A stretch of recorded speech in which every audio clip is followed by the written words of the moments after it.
All the Darshan's researchers have their noses to the grindstone, and the Academia's grounds are flowing with all sorts of people. It's the perfect time for an infiltration. When the Grand Sage leaves his office to supervise the entering process, that's our cue to access the console and free the Dendro Archon. Well, yes. That's just the visible side of our plan, after all. If precedence holds, the Academia should have already started preparing for Nyagarbha Day. Everyone should be in position. All that's left is for us to lead the charge. Let's go. So are we just gonna walk in through the front door, or...? Yes. Were you expecting a stealthier approach? Paimon can't think of a good comeback.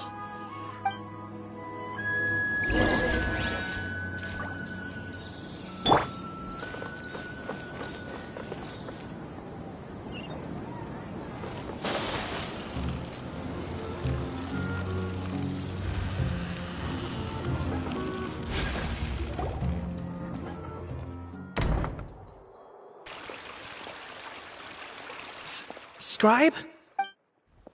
Please, wait. Are you Scribe Alhaitham? That's me. Is something the matter? I'm in a hurry. No. I was just surprised to see you here. I had heard that the sages were looking for you not long ago, but I didn't know what for. And, also, please don't bring outside guests into the Academia. Outside guests? How did you arrive at such a conclusion? Your groundless inference shames the Haravatat Darshan. What did you say? I'm the top student in Haravatat, and I earned 3rd place at the last Inter-Darshan debate. Don't look down on me! That wasn't my intention. As your Haravatat senior, I just assumed that you possessed a greater aptitude for critical thinking. Look, based on what you already know, the purpose of my return and the reason they're here should be obvious.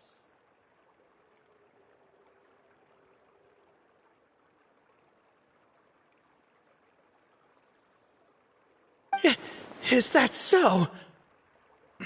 Wait a moment. Let me think. Don't tell me the answer. The sages search for you. A blonde-haired traveler. Outside guests.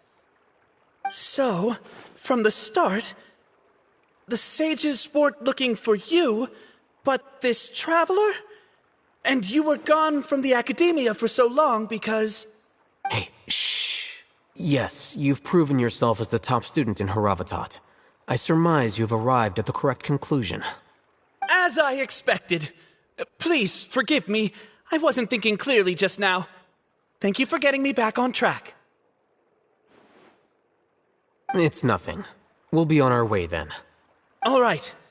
Thank you for your contributions to the Academia, Scribe.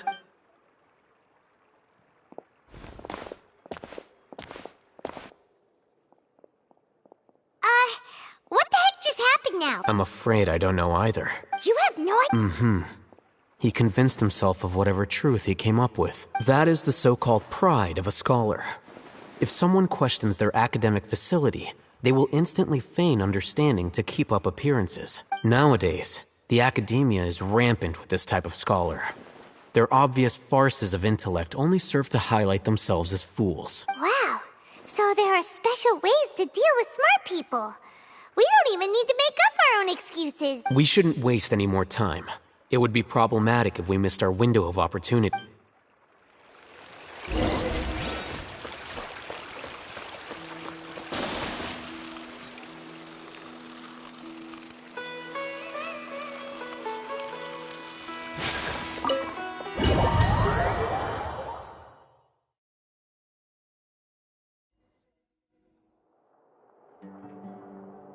Is this the Academia's library? Indeed. Known as the House of Dana, it is quite possibly the most extensive special collections library in Teyvat. There are a lot of students going through here. Is it really okay just to waltz right in? The Academia marches to a fast beat, especially since it's Nyagarbha Day. They're all occupied with their own matters. Just act natural. Now, hurry along.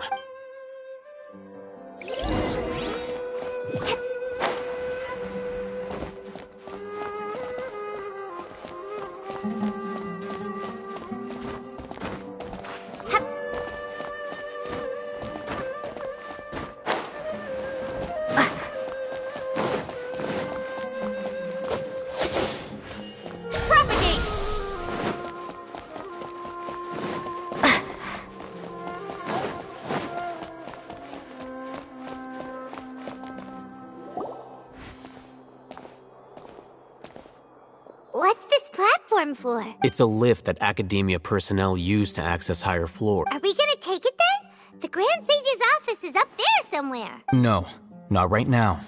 We can't guarantee that we won't run into the Grand Sage. Let's step back and observe for now.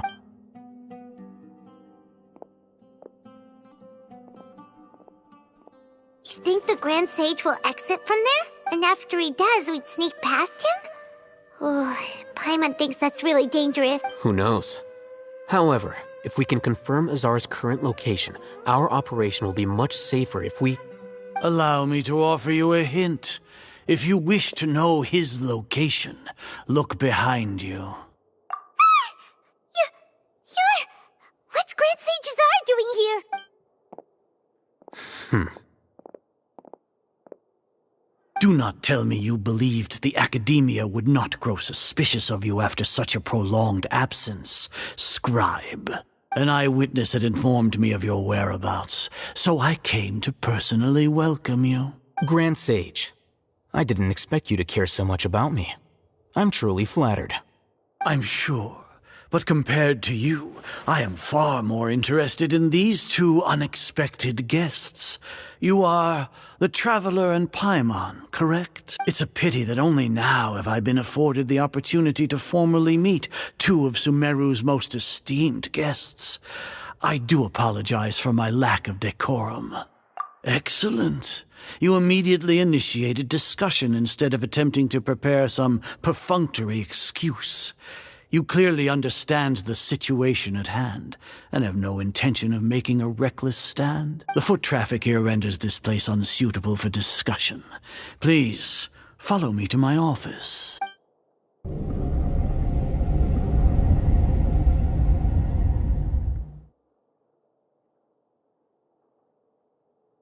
This place is crawling with guards. There's no way out for us.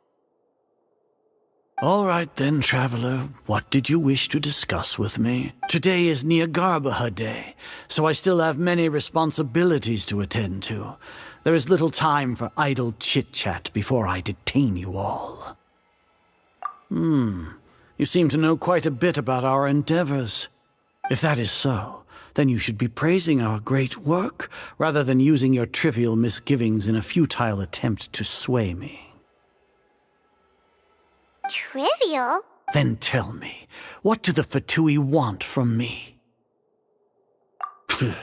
Worthless. Those are all completely worthless. Benefits, divine power. These materialistic words do nothing but debase our great work. Creating a god. Yes, we are using human wisdom to create a god. If humanity cannot attain omniscience and omnipotence, then we shall create a god to reveal them. This is the pinnacle of human wisdom. We shall regain a god's guidance at long last. No longer will we flounder in the interminable void of consciousness and knowledge. Even Ermin's soul will be freed from its plight. For our nation of scholars, this is the ultimate aspiration. No cost is too great to realize it.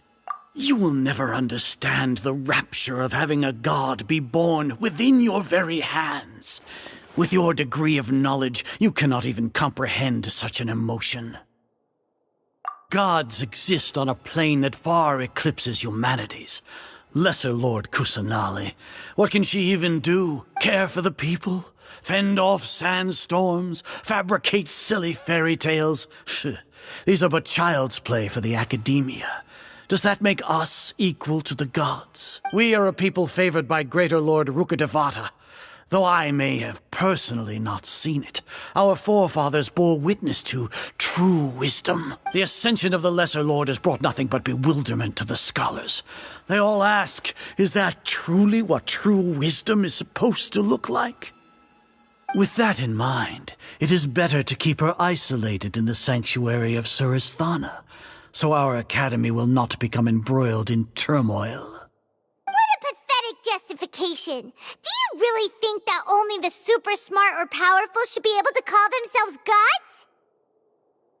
As per your judgment, Grand Sage, they are indeed dangerous individuals.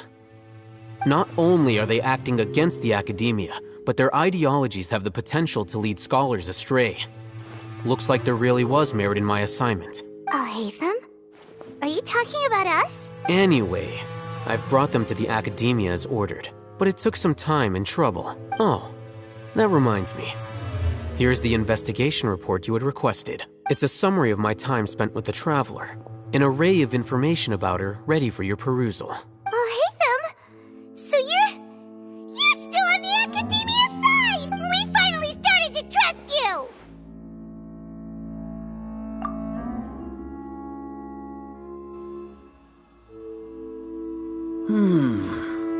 Excellent. Detailed contents with no errors. I would expect nothing less than an immaculate report from the scribe. As it is Niagarbaha Day, I'll enter the information on you into the Akasha. Surely you know what that means. We'll be monitored, just like Sino. With the Akasha's calculation prowess, all of your actions will be predicted with an accuracy of at least 98%. Furthermore, your data will be updated in real time whenever new information presents itself. To put it into words you can understand, wherever you go, you will be walking under an invisible leash. This is Sumeru's greatest penalty for dishonest persons. Are you not familiar with the concept that great responsibility begets an equally great suspicion? In any case, you are Sumeru's most concerning external variable. Locking you down will greatly decrease the chance of any undesirable outcomes coming to pass. You're despicable! Despicable? Perhaps from your perspective, but I suppose you had mentally prepared yourselves for this, no? Your ploy was to sacrifice the Traveler here, was it not? Lord Azar, I know what you're trying to say, but I've been following your plan this entire time. Why are you doubting me at this juncture? Must I delineate your entire plan? Very well. I will spell things out. First off, I received an eyewitness report that you were spotted with the Traveler at Caravan Ribat. However, you immediately departed for the desert and escaped surveillance range. Judging by the time, you all likely encountered the truant General Mahamatra in the desert. Am I correct? Maybe Paimon shouldn't have mentioned Sino just now. The Academia had not received correspondence from its scribe for a prolonged time. You were also in the company of the Traveler, a close associate of Lesser Lord Kusanali and General Mahamatra Sino, who had defected from the Academia. With their instigation, what was the probability that you would betray the Academia? Rationally speaking, 50%? 70%? What do you think? Regardless, that's only a guess. The facts are that I've brought the Traveler right before you, and I gave you my report. Indeed, your boldness deserves praise. To think that despite status as an outlander, the Traveler is still willing to sacrifice for the sake of your plan. If I'm correct, you have a contingency plan to save Lesser Lord Kusanali and ruin our great work. Sneak into the Academia on Niagarbaha Day, using Alhatham's status as the scribe. For there is a good chance that an opportunity to save the Lesser Lord will arise. Should your intentions be discovered, Alhatham will turn traitor and sacrifice the Traveler, thus proving his innocence. He can then stay inside the Academia and continue searching for a way to proceed forward. As for Sino, according to the Akasha's calculations, he will soon return to the Academia and confront me in person. I suppose this is also a part of your plan? You'll see me as a traitor regardless of what I say. Even if you impugn me, it would have little effect on you all. You misunderstand. Losing our scribe would irreparably damage the Academia's regular operations and the development of Sumeru's future academic systems. However, Under the current circumstances, even that is trivial compared to what we stand to gain from our great work. You said that I betrayed the Academia, but you, Azar, you've betrayed all of Sumeru, betrayed its Archon. So flight is turned to fight at long last. Guards!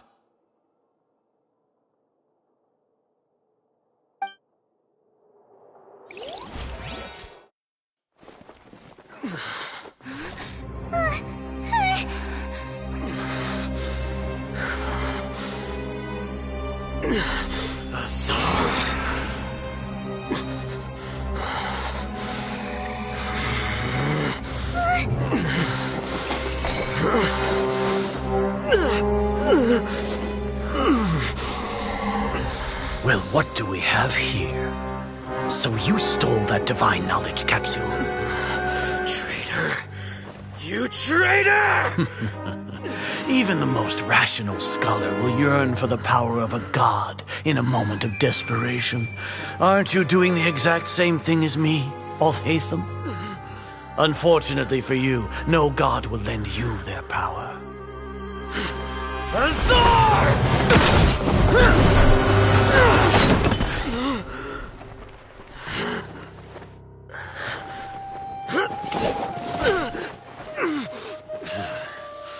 He has gone completely insane.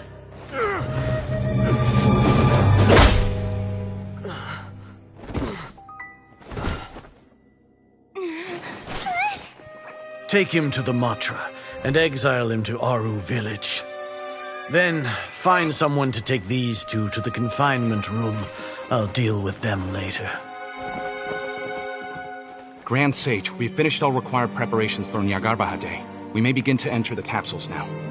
Excellent. You may begin.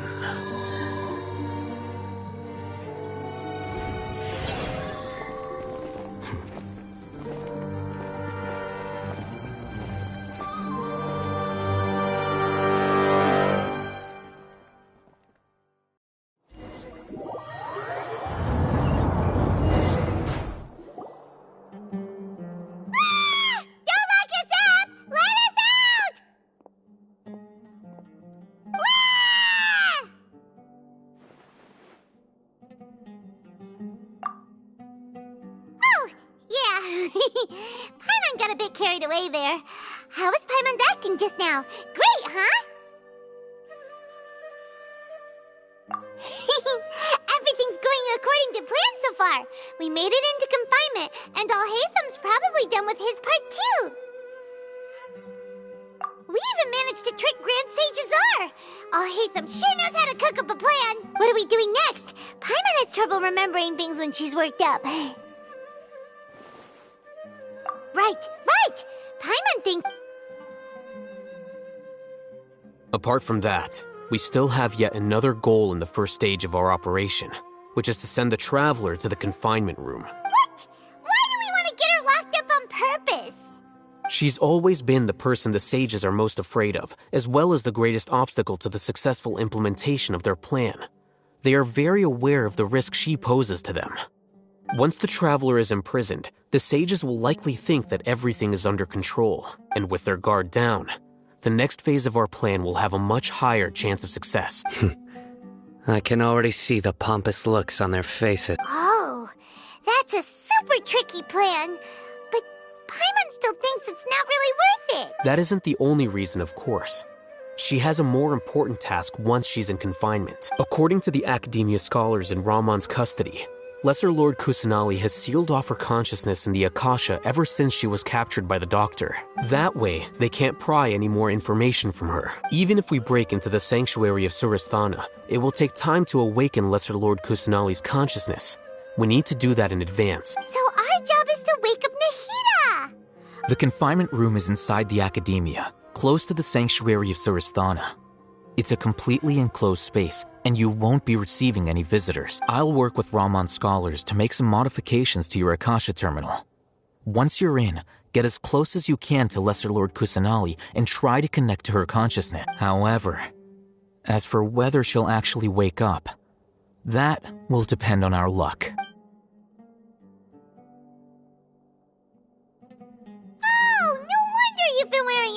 Akasha terminal today. It's the one that Al-Haytham modified. Paimon thought they'd take our Akasha terminals when they'd locked us up in here. Were they being careless?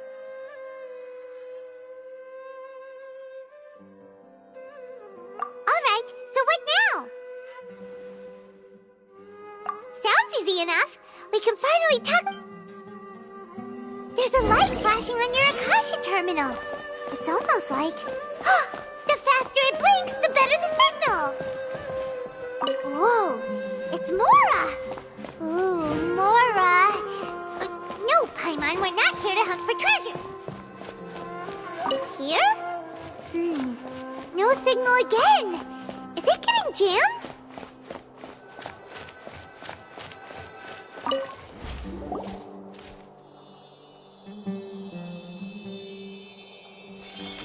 Huh? Is this the right spot? Are you getting anything?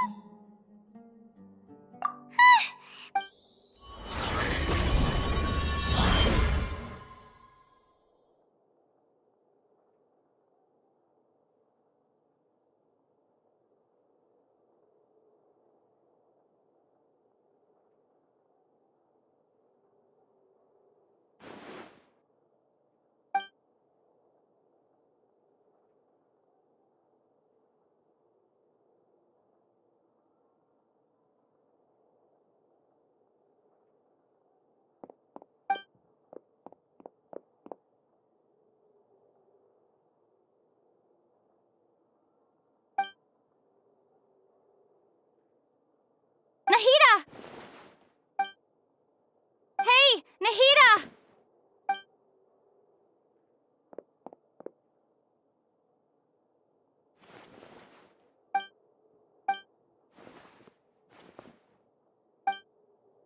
When did it first start?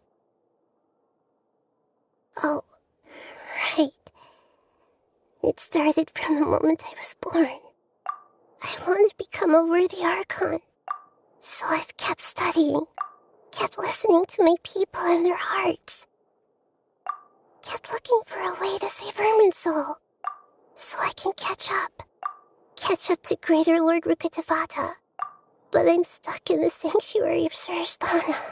The sages are creating a god to replace me, and I'm forced to lock my consciousness in this boundless darkness. Nahida!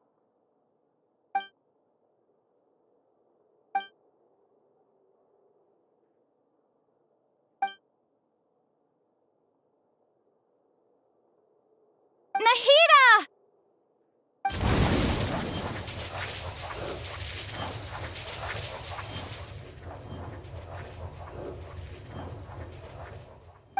It's so quiet here.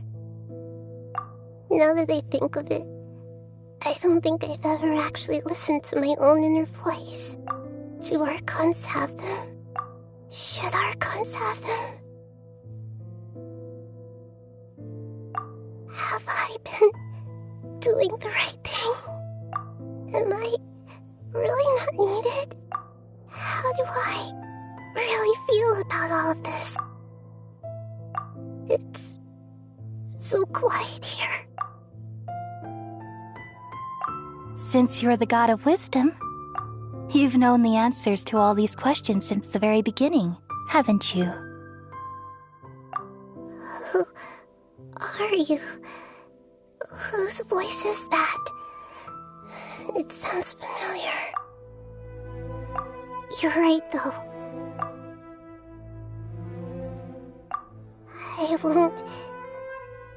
I won't ignore my own voice anymore.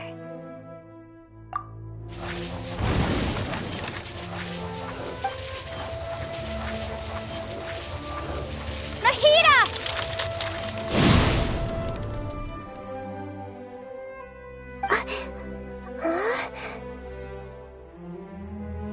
Nahida? Did you wake me up? Thank you. Why are you here? We're here to rescue you. Are you alright? I'm fine. It's just, when I think of everything that's happened to me, I feel really angry now. You should have been angry ages ago.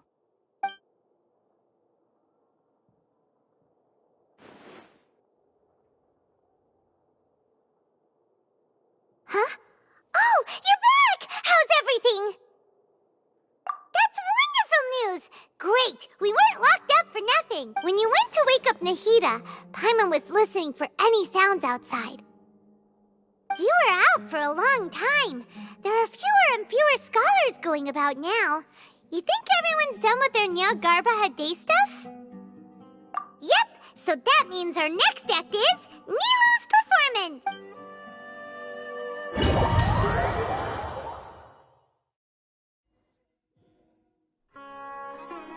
Nilu, are you sure about this? You're taking such a great risk for them. I'm sure, and I'm going. You know that I don't like to pass up any opportunity to dance, and this one is especially important. All right. You seem to have a lot of trust in them, so I won't say more on the subject. But if anything happens, the few of us here may not be able to help you. Don't worry. They've been through worse. Everything's going to be fine. All right. You know, if you really do get arrested, we'll do everything we can to get you back. Be careful, even if it's only for our sakes. Thanks, Mr. Zubair. You're so very kind.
Nilu, how's it going? Nervous? Definitely more than usual. But it's because I'm worried I won't dance well enough. It's okay. Just focus on your performance. We'll take care of everything else. You sure know how to talk. Taking all the credit, even though we came here together to help out. Well, thank you both. I'll have to treat you to a meal after all this ends. I really, really appreciate all of your help. Ooh, that sounds great. Huh? How can we say no to that? All right, let's get back to business. Nilu, we'll be here to keep people from going to the academia so they don't interrupt your performance.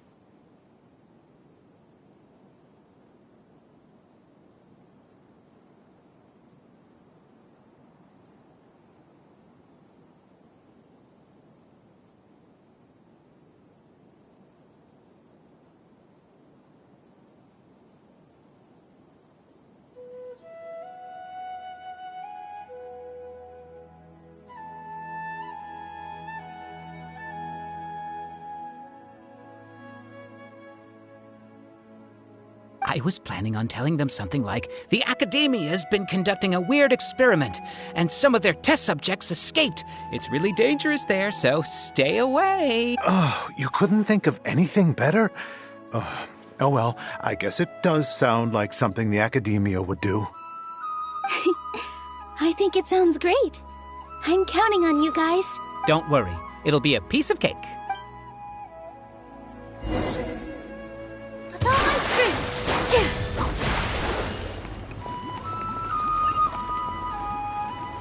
Hey, Nilu! Sorry, it's great to see you, but I'm really busy right now.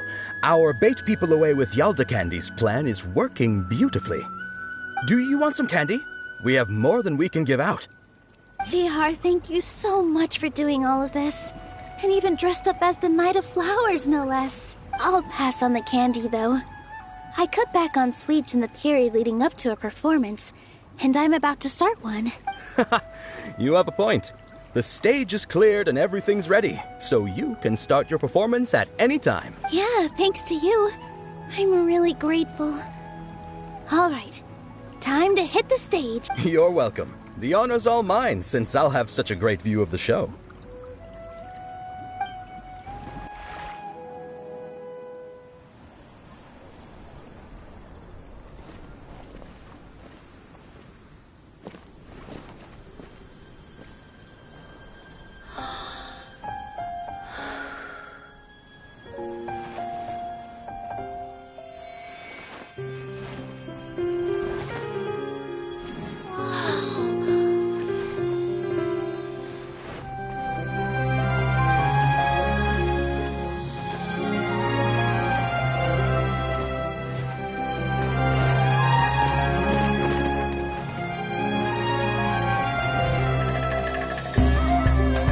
I've never seen a performance like this. This is incredible. Yeah, but I heard that public performances like these have been banned. I can't believe she's doing this here.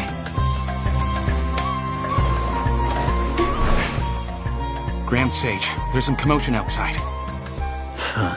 How uninteresting. Issue the new Prohibition Act from the Akasha to the guards. They'll know what to do.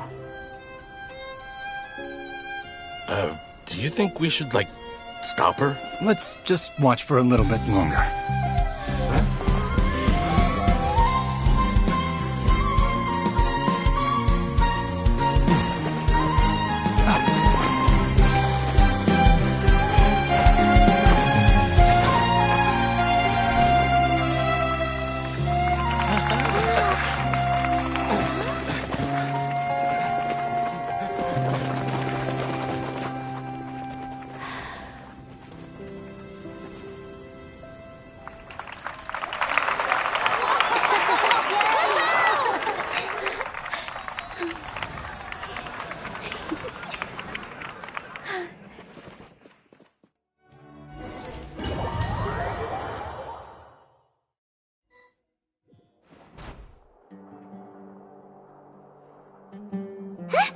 Did you hear that?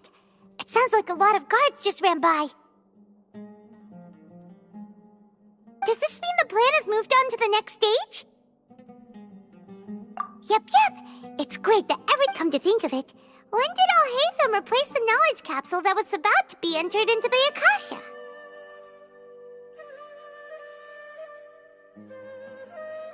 Oh, so that's when he did it! Paimon was too nervous to notice. Speaking of, didn't Alhaitham also yoink the divine knowledge capsule from that mercenary leader in Port Ormos when everyone else was distracted? It's a time-tested trick of his. Why are we complimenting him? Yeah, he's smart and all, but he still makes Paimon's blood boil. Let's review our plan for this stage again. It's not like we have anything else to do right now anyway, and it'll help us feel more confident. Paimon remembers that Nilou's task was supposed to go a bit like this. Now that Lesser Lord Kusanali's consciousness has been forcefully sealed, the core figures of the academia and their guards have started to wear their Akasha terminals with the doctor's technological support. They think they have nothing to fear. How despicable of them to rely on such a person. But this is also our chance. I was originally asked to draft the knowledge capsule for the Artistic Performances Prohibition Act when I was still at the academia.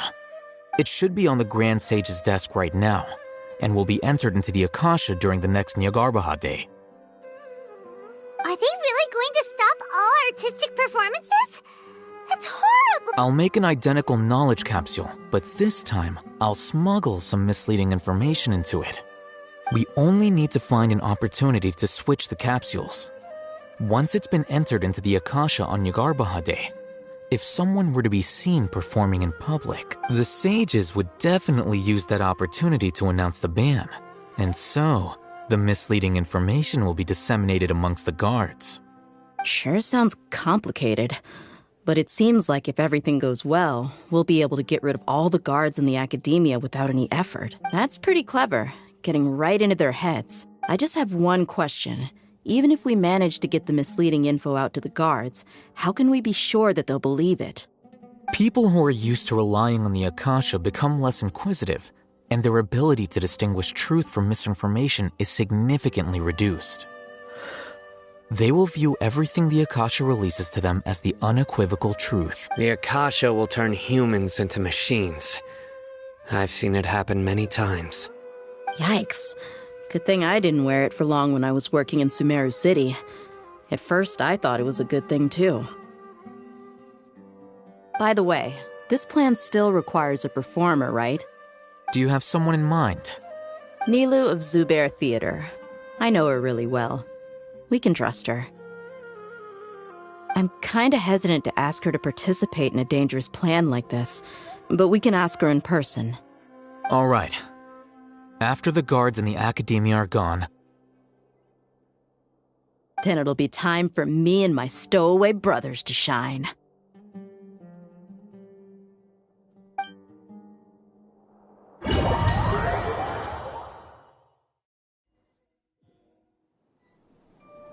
Here they come. Did you see that, Raman? They came out from the Academia in droves.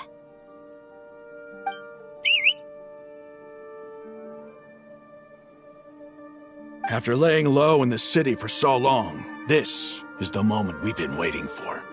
My brothers have already sprung into action. We couldn't do anything to them inside their coop, but outside the Academia, this is our hunting ground.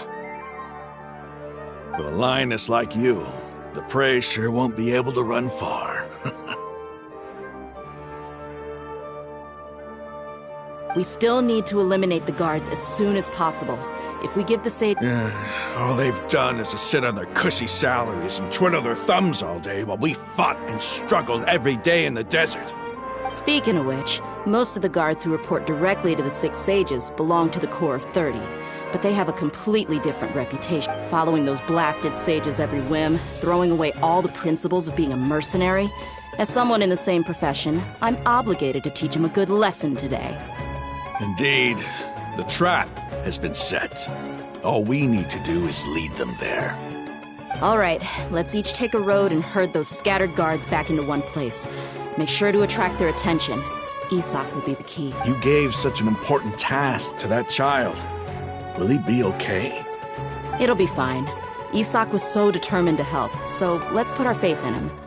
Besides, even if he's caught, the guards would be too scared to do anything to him. They've never seen Lesser Lord Kusanali in person, after all. You've got a point.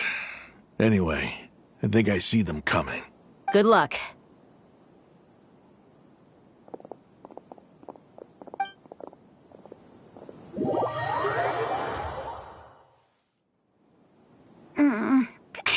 This outfit. Hey, do you remember what you need to do, Isak? When the guards get here, you'll pretend to be Lesser Lord Kusanali and run away from them. Oh, yeah, I remember. Of course I do. I'm just a little nervous. Relax. Don't think about getting caught. Even if that happens, we won't leave you behind. You only need to think about getting the guards' attention and leading them to the Grand Bazaar. Okay, got it.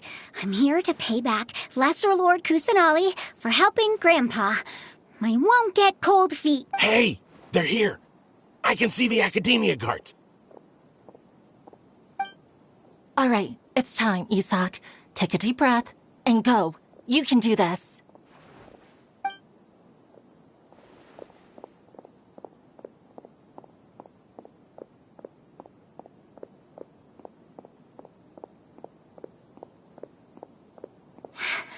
Why is there a guard over there?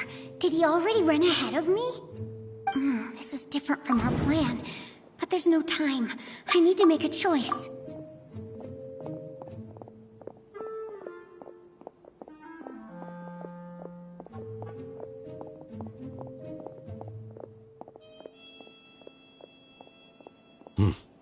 Let's have a look behind the house. What should I do next? Huh. Looks like nothing's here. A wasted time. Luckily, he didn't check behind the tree. The guard looks alert. What should I do next? Hey, stop! I saw you! Don't try to run.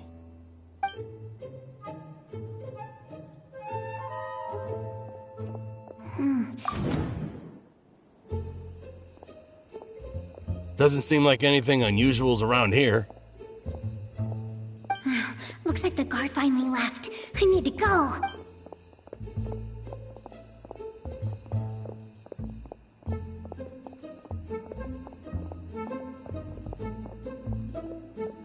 Hey! Lesser Lord Kusanali is over there! Stop! What? Lesser Lord Kusanali? How did I not notice that? They found me. This is bad. Where should I go? The target suspected to be Lesser Lord Kusanali has escaped into the Grand Bazaar. Assemble and arrest her!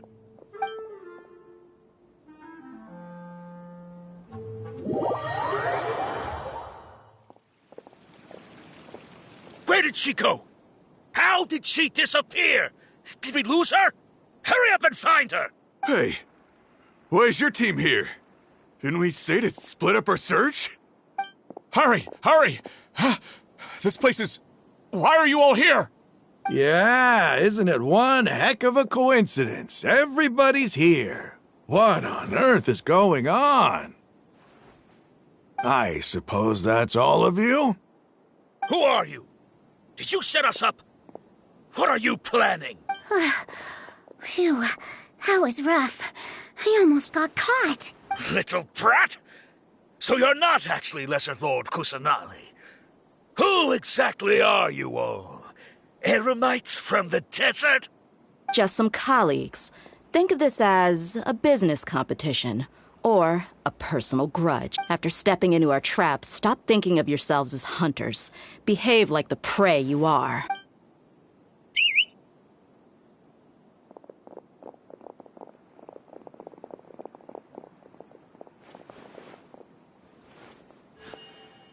An ambush? How's that possible? This is Sumeru City, but mercenaries from the desert somehow ambushed us! You've spent all your time hiding away in the academia. This place has long since become our hunting ground.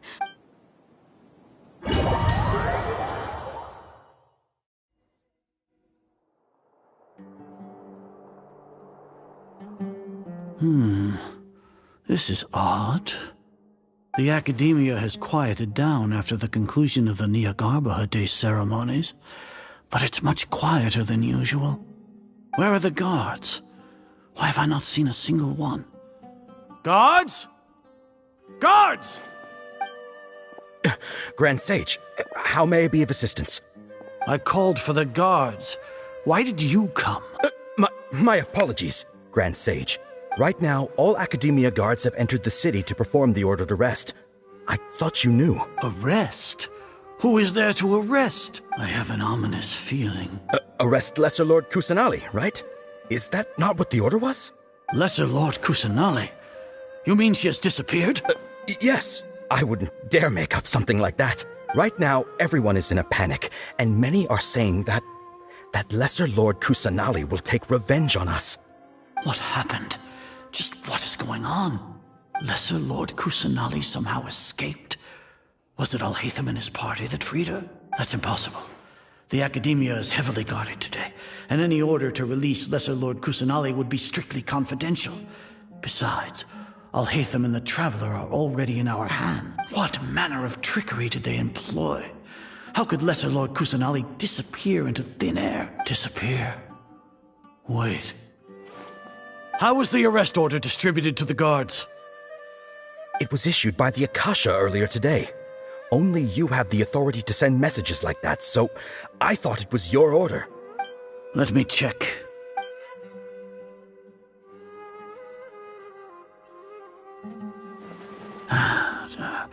Here. Lesser Lord Kusanali has escaped from the sanctuary of Surasthana.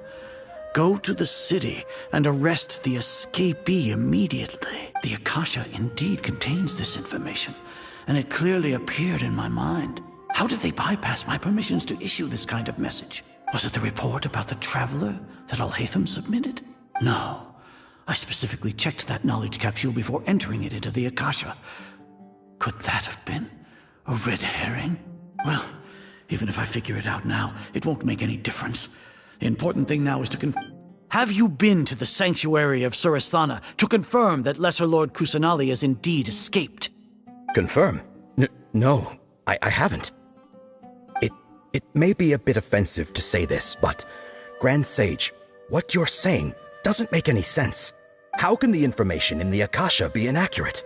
What the Akasha decrees is fact. That is common knowledge to all of us. If we have to confirm the information and knowledge from the Akasha ourselves, then how is that any different from us learning that information ourselves? Wouldn't Greater Lord Rukkhadevata's legacy lose its meaning that way? In the beginning, it was I who asked you to believe in the Akasha, to believe in the legacy left by Greater Lord Rukkhadevata. Are you trying to use my words against me? No, Grand Sage. I'm merely confused because I believe in you. I never meant to refute you. Stay here and see if there are any suspicious people around. I'll go to the sanctuary of Suristhana on my own. Yes, Grand Sage.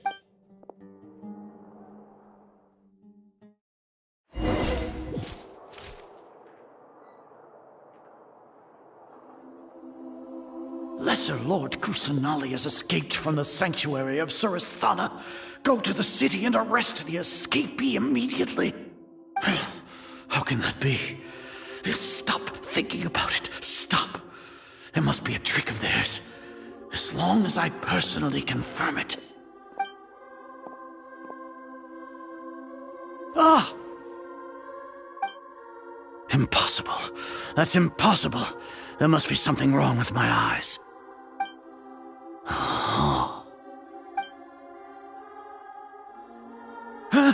She really appeared again? What is the meaning of this? What a comical sight, Azar. Once the Akasha has put certain thoughts into your head, even the Grand Sage can no longer see what's right in front of him. You all can only see the world in your mind, the one you think you know. And precisely because of this, you disregarded Lesser Lord Kusanali's existence. She has been a wise and worthy Archon. Sino, have you been waiting for a chance like this? The Akasha predicted that you would return to the Academia to confront me, but I didn't expect it to turn out like this. I was careless. No, you were blinded.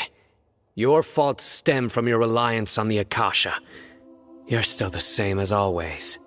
I truly did not expect a proud person like you to cooperate with Alhaitham and the Traveler. People change, Azar. Admit it. The Akasha can't predict my actions anymore. Then tell me, what have you found during your investigation? You want to buy time? This is the sanctuary of Suristhana. Under your own regulations, even Academia staff are forbidden to come here. No one will come to save you. As for the investigation, I've at least confirmed that you are guilty of insurgency against the Archon. A serious crime. So what? Did you do all of this so I would plead guilty in front of you, General Mahamatra? No.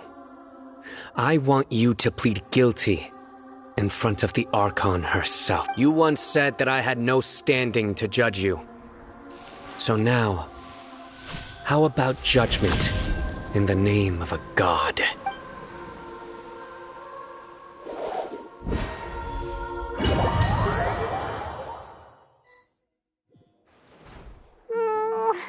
How long do we have to wait?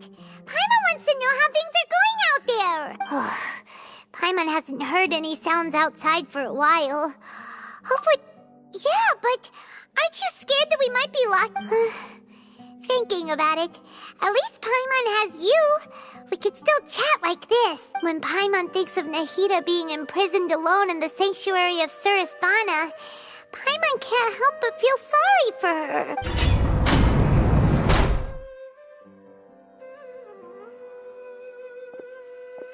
Here comes your savior. Tia! Paimon just knew you would come to rescue You two really owe me some big thanks. I had to search through who knows how many guards to find the key here. It felt even more tiring than whacking them. I'm exhausted. Thanks a lot. Need Paimon to rub your shoulders? No, that's, I'll pass. What are you afraid of? Oh, are you ticklish? Now isn't the time to talk about being ticklish. Things in the city and on Sino's side are both going well. The guards that stormed out of the academia are all taken care of. The Corps of 30 is in charge of the city's defenses, but we already talked to Asfand. They've been fed up with the sages bossing them around. As long as it doesn't break their employment contracts, they'll turn a blind eye.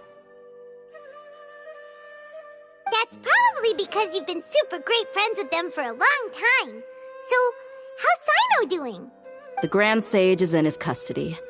Even I know how terrible it is to fall into Sino's hands, so he probably does too. Sino forced him to release Lesser Lord Kusanali. He has no choice but to obey. So, hurry to the sanctuary of Surasthana. We should have already rescued our Archon. Honestly, I didn't expect our ragtag... Alright, you two better go.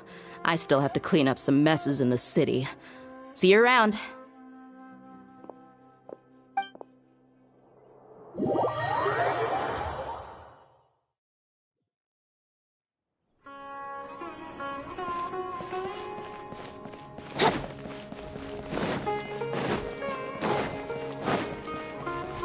Brace yourselves.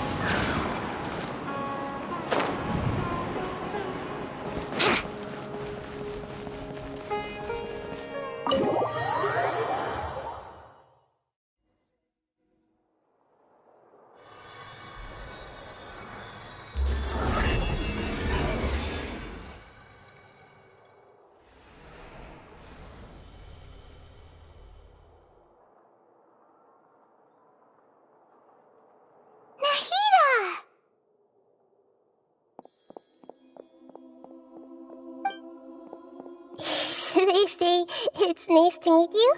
This is the first time we've met in real life. Before, we've only met in dreams, consciousness, or when I was in someone else's body. Thank you so much for coming to rescue me, but I also need to apologize. During this time, I did some self-reflection. My sense of inferiority and yielding to the academia led to all of this. Exactly! We're here because you're... Thanks, you two. Amazing. So this is how it feels to walk out of that cage with my own body. It's like I just had an endlessly long dream. I can't even tell if I just woke up or was only now born into this world. My concept of self has become so clear. But now doesn't seem to be the time to indulge in this feeling. This is really embarrassing. You all just rescued an Archon, and now she needs your help to save her country, and even the entire world. It's okay. With you here, Paimon's sure that... There's one more... What is it? For all the things the academia did to me, and for all the folly it committed in the name of wisdom, as their Archon, I will make them pay. Ah! Wow! That's the spirit! You're finally standing up for yourself and not letting people walk all over you! I understand now. To be a better Archon, I first need to better myself. If you haven't even figured out how to be a caterpillar, how can you be a butterfly? Yes, true. That reminds me. I wonder how far along the academia is with their god creation plan. We need to hurry and prevent the birth of that false god. I need to make some preparations. Since I'm now free, I can establish a direct link to the Akasha and control it. First things first, I need to remove the restrictions that the doctor put on me in the Akasha. After that, I'll make some adjustments and revoke the sage's permissions.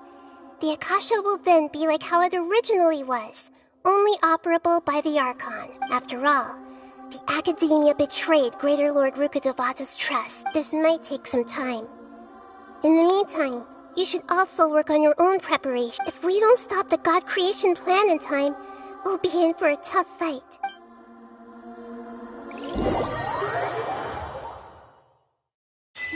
go prepare for a fight. When we're done, we can take a walk around. After all, we missed out on a lot of stuff when we were locked up.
Let's play!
Yahoo!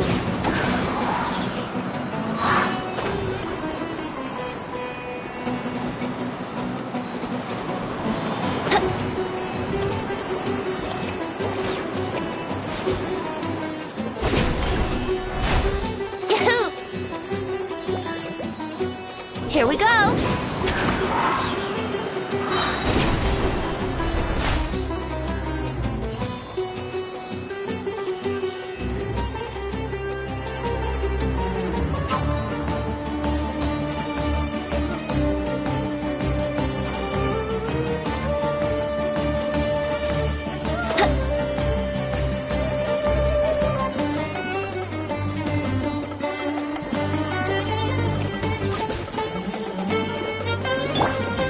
Obey! My apologies! Ha!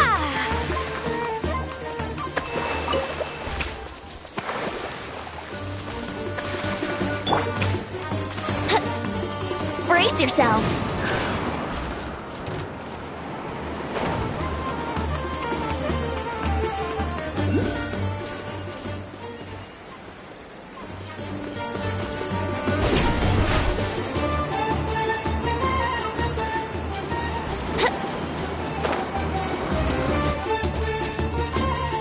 Let's play!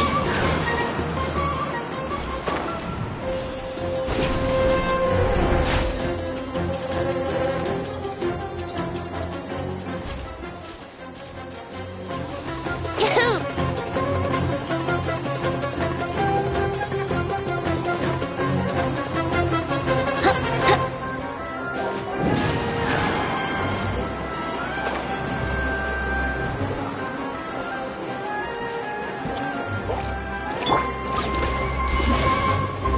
Rest and rebuild!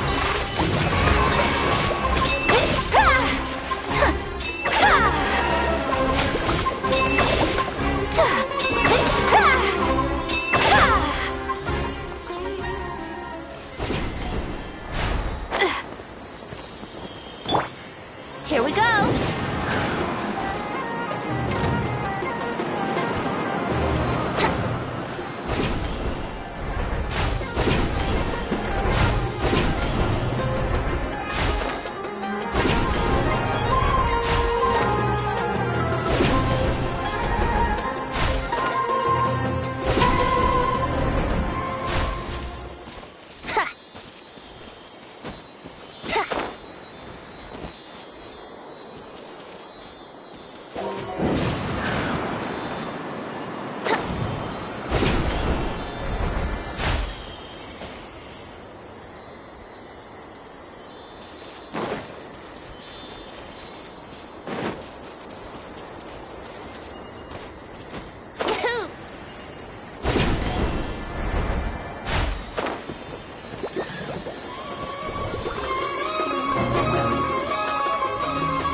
Brace yourselves!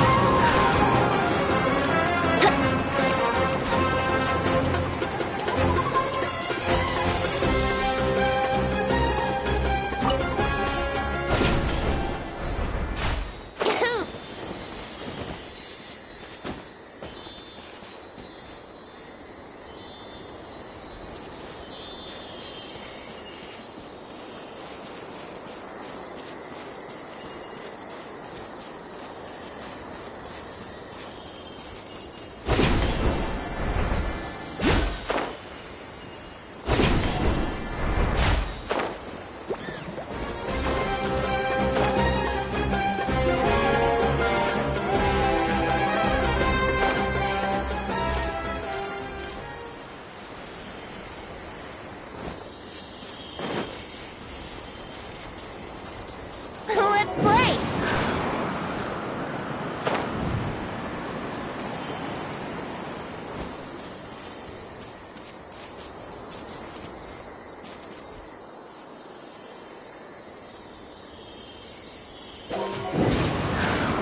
Here we go.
Yahoo!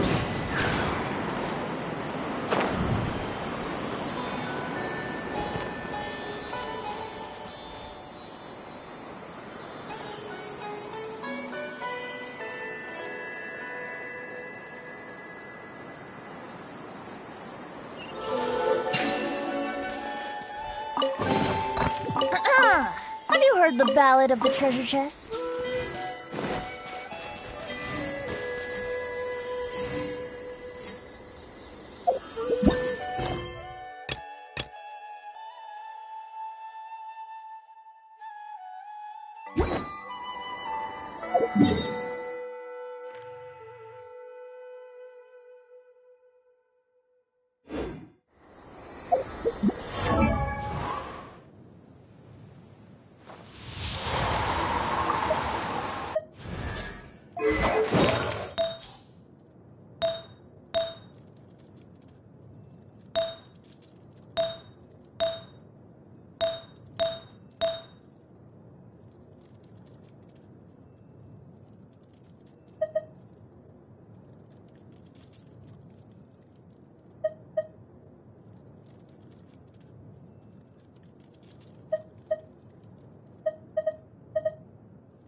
How's it going, Nahida? I'm done with the parts that needed my involvement. Although it's my first time working with the Akasha like this, its internal structure and operation procedures are easy for me to understand. Greater Lord Rukkhadevata's design is truly brilliant. Oh, also, this is for you. Huh? What's this little floaty thingy? It's a small device I put together just now. You can think of it as an upgraded Akasha terminal. You may not need it right now, but it should be helpful in certain situations. Wait! This thing has the same characteristics as Paimon! We're both small things that float! Oh, all the things that make Paimon special got copied! When Paimon appears with the travel... It's alright, Paimon. It can't replace you. It's only a flying device, but you're the traveler's irreplaceable friend. You're so good at comforting people, Nahida. If only... I was simply telling you what I feel to be the truth. I wasn't trying to comfort you.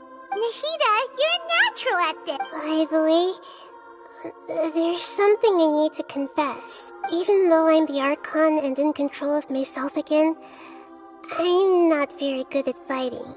You may have heard that an Archon's power is derived from their people's faith. However, I'm not as well loved as Greater Lord Rukkhadevata. If we get into a situation where combat is our only option, I'll have to count on you, and I'll do my best to I'm glad I can rely on you. So the God of Wisdom isn't good at fighting? That actually sounds about right. I've located where the false god is.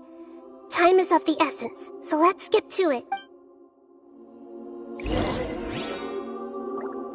Transfiguration! Brace yourselves! Allow me! Take flight!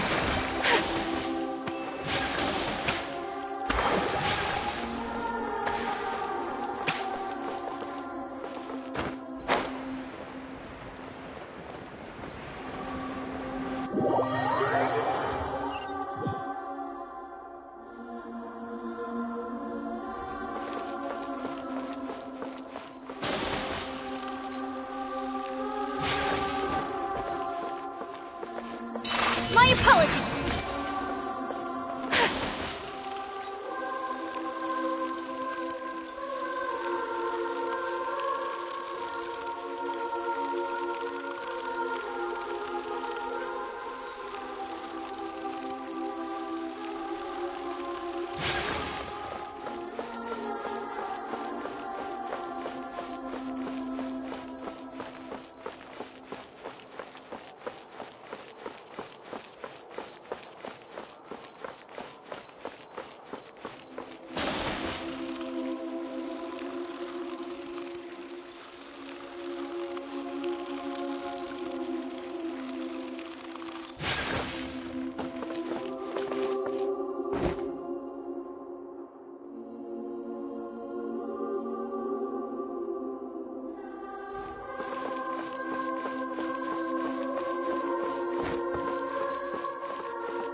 What is this place? Is this really the way we need to go? Wow. Who would have thought there'd be a place like this hidden right slap bang in the middle of the city? The sages wanted to realize their god creation plan without being discovered. The safest and most convenient way would be to build within the academia itself. That's true. They were already hiding one god, so why not two? Judging from the structure here, the project is a huge undertaking. The sages really saw the god creation plan as their ultimate goal, but this place doesn't look like it could have been constructed by the academia alone. The Fatui under the doctor sure didn't hold back. They provided a lot of technological support. Yeah, or else they wouldn't have been that generous. Is that it, though? I've always felt that this doctor is different from the academia sages. He doesn't seem to share their sense of urgency. Instead of being interested in the end product, it's like he's enjoying the experimental process. The Fatui Harbingers are all such weirdos. So, the doctor being weird is actually normal. So, this Fatui that they're trying to turn into a god is called the Balladeer? We had previously come into contact with his consciousness. He harbors particularly strong obsessions. One is the desire for a gnosis, since he was created to be the vessel for one. The other obsession is probably related to his past. I can't quite explain it. Paimon knows that he was a prototype puppet for the Raiden Shogun before he became a Fatui Harbinger. That's why he wants a gnosis so badly. There's no way he'd willingly be a test subject. Now with that temper and ego of his. It sounds like you know the Balladeer quite well. I see. Tell me more about him and what he's like. The more we know now, the better we can plan for and react to any future situation.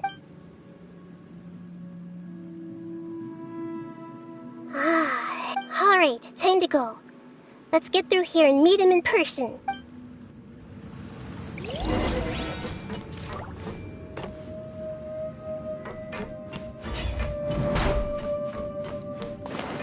Time to work. Let's begin. What? Put your butt into it. Commence with the waves. Stay put. Make yourselves at home. This might hurt a little. Yeah. This isn't good.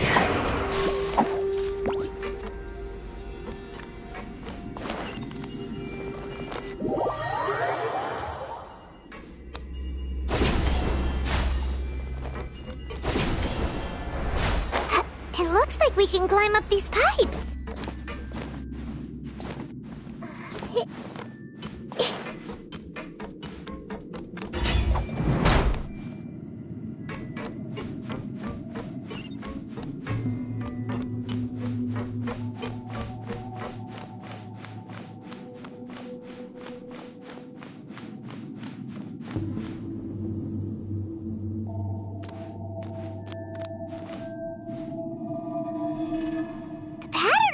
Seems all messed up. Let's go around and see if there's a way to fix it.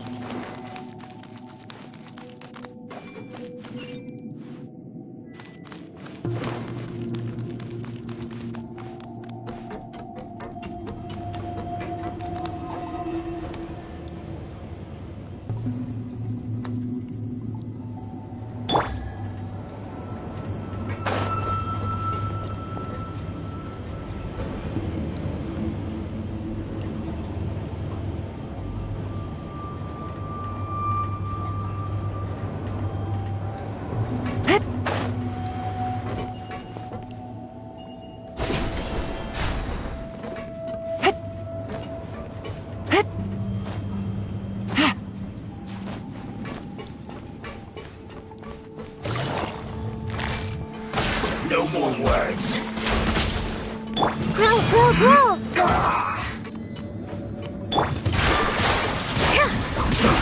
Don't be scared! Busted! Stay right there.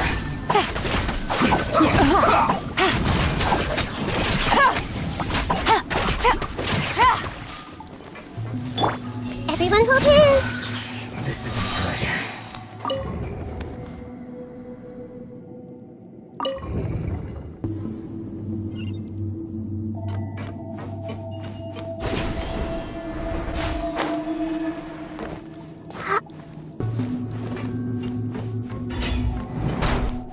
get frostbite. This might hurt a little. Frozen. You play, Sumeru! Quietly now.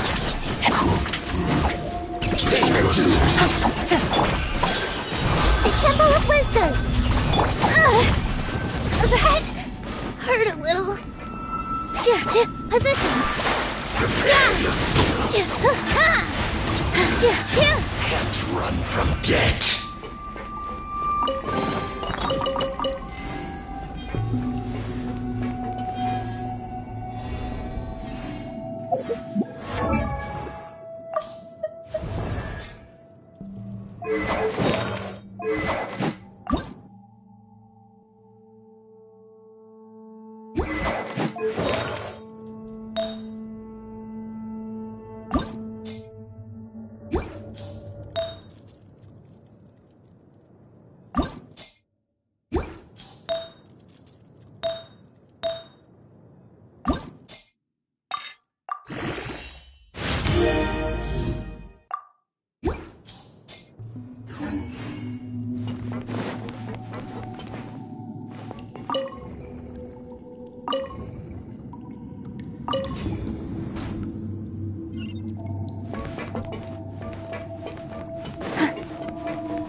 The cart is stuck. Maybe there's something wrong with the tracks. Let's try adjusting the direction of the device to clear the tracks.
Let's move. Commit it to memory.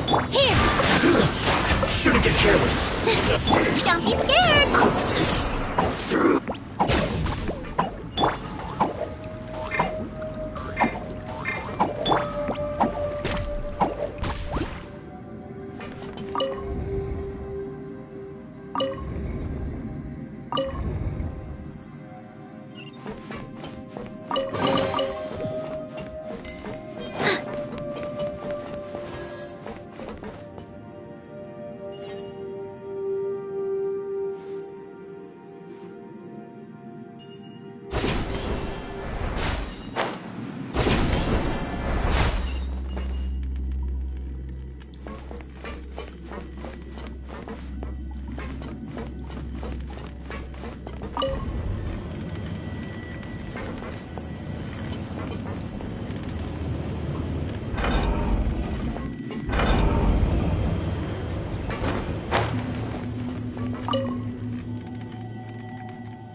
No more Busted. trouble. This may turn a Let's little. end this quickly.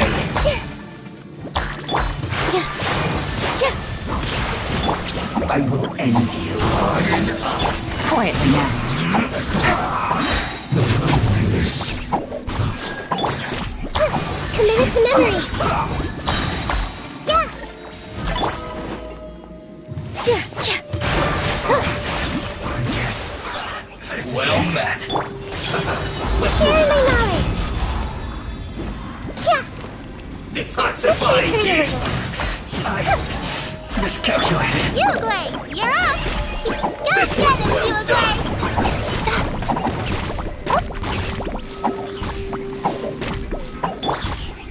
All eyes on me!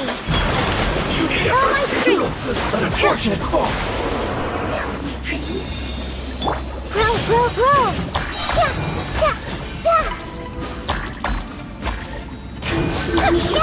Yeah.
at its operational status, we must prepare for the worst. The god they wanted to create is likely close to completion or already completed. Oh no, what should we do? Are you nervous, Paimon? If you really want to know, of course. Yes, I am. This is probably the first time I faced with a calamity of this degree since my birth. I feel not just nervous, but curious as well. Curious? Curious about what? Curious about our fate. To me, everything we perceive in this world, everything we learn, and everything that happens to us is considered knowledge. And if it's a form of knowledge, then it can be understood. However, only fate is about that which has yet to occur, so it has always drawn my curiosity. So to me, fate is the ultimate knowledge. That's also why I love observing humans and all the things that happen to them. It all brings me great satisfaction. And now, at long last, I'm not just an observer anymore. I will personally experience my own fate with you by my side. Isn't this such a wonderfully exciting thing? Ah, so that's what you mean. Paimon thinks she understands what you're... Agreed. Okay, let's continue on. I can sense his aura from here.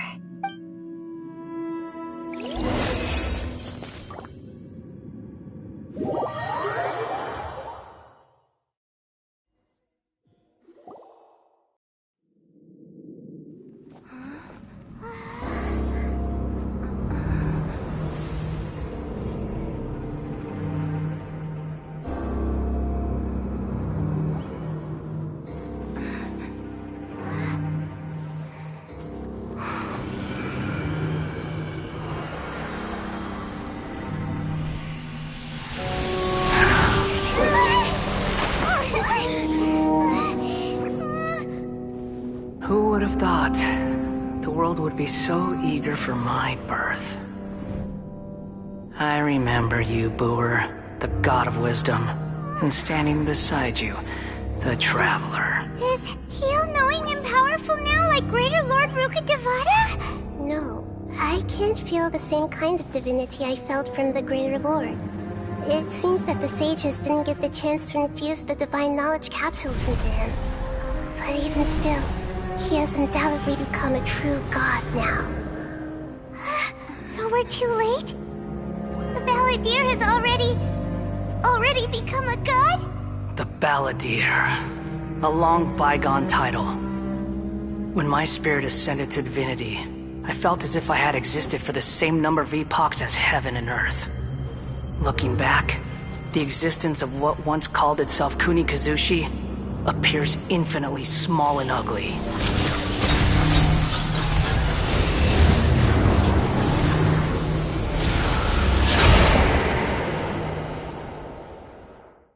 This imposing aura, it really feels like the gods!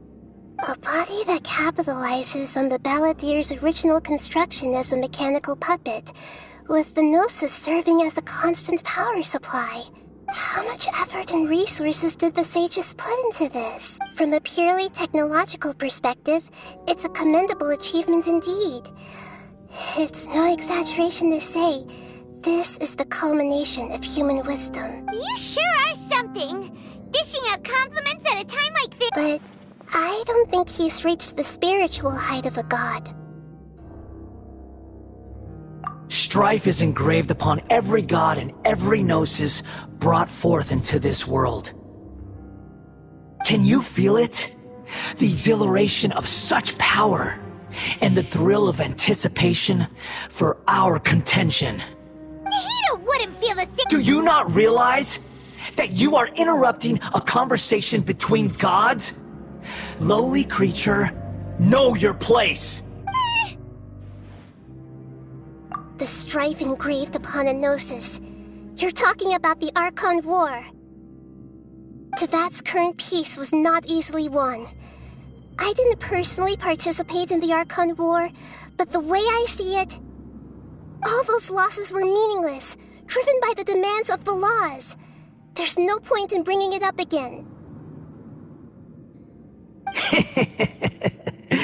Is that so? Yet I am deeply disappointed that I was never allowed the fortuity to personally participate in the Archon War. This is a first. Encountering a god in this world who does not crave power. No wonder your own people have abandoned you, God of Wisdom. Your judgment is as your existence.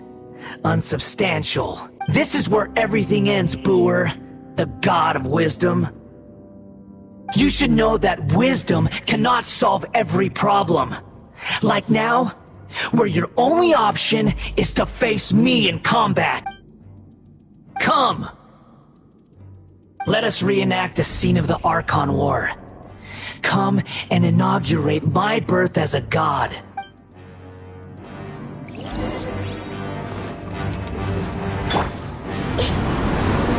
Make yourselves a move!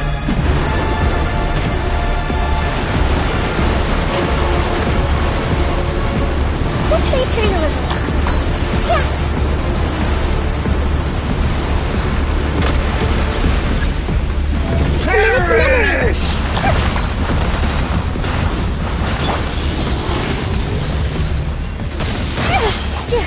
Yeah. Insignificant past!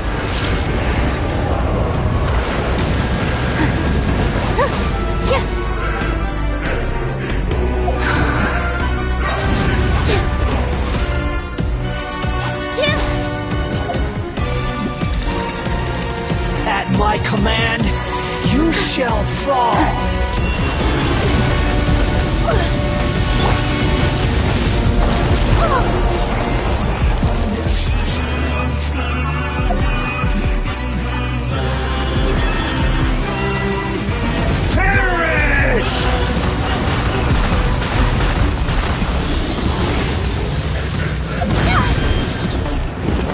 Insignificant past!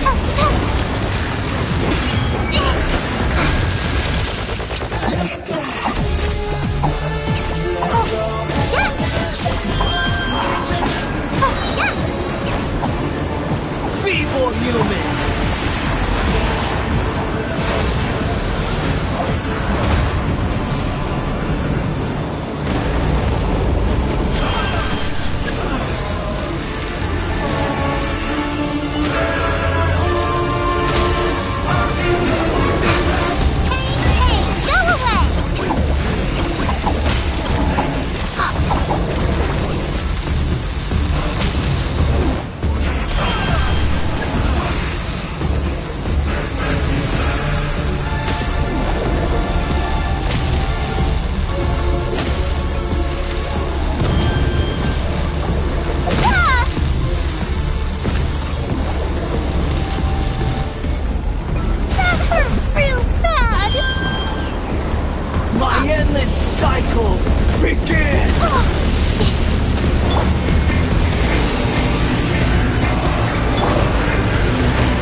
Insignificant past!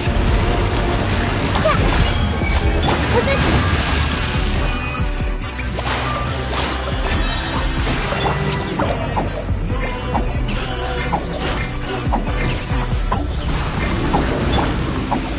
Here comes the catch. Grow! The Temple of Wisdom! Yeah!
again! This is for you! Stay put!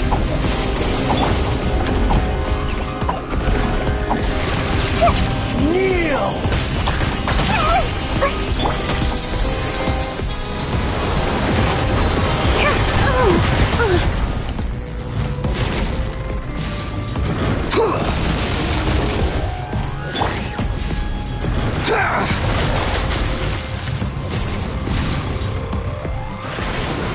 Tremble!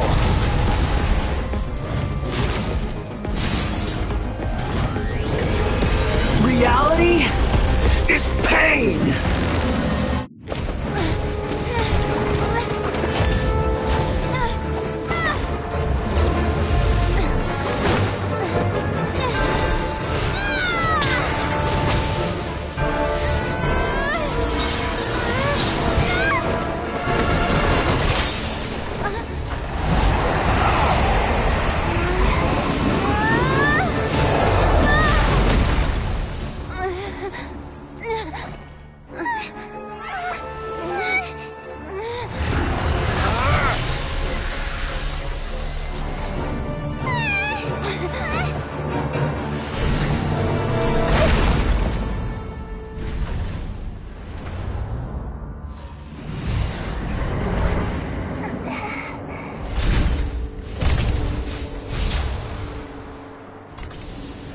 This is supposed to be a battle between gods, yet you choose to hide behind a mortal. And now, you're acting like you'd sacrifice yourself for a human. Are you having fun proving a false sense of heroism to yourself, Boor?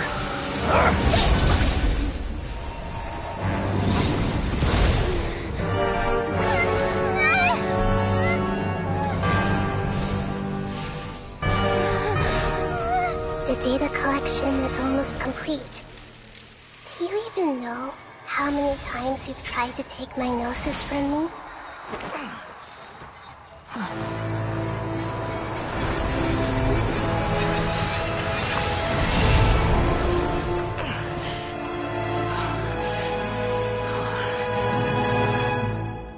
We just concluded the 168th loop.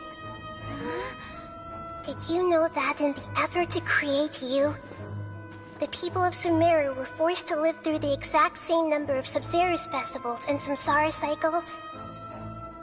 The power of dreams. When did you use it on me?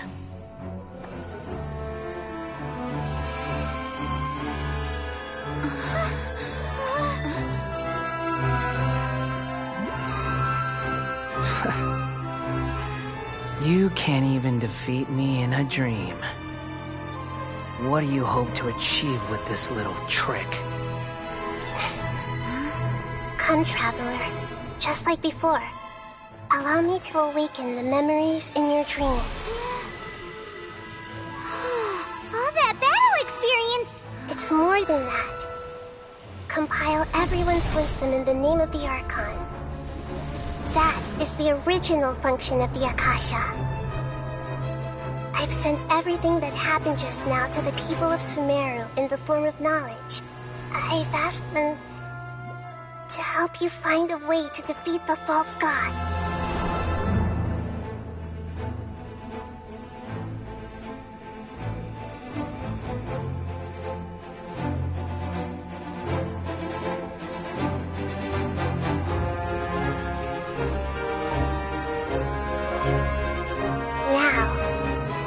Sumeru's wisdom is at your disposal. Meaningless tricks won't save you.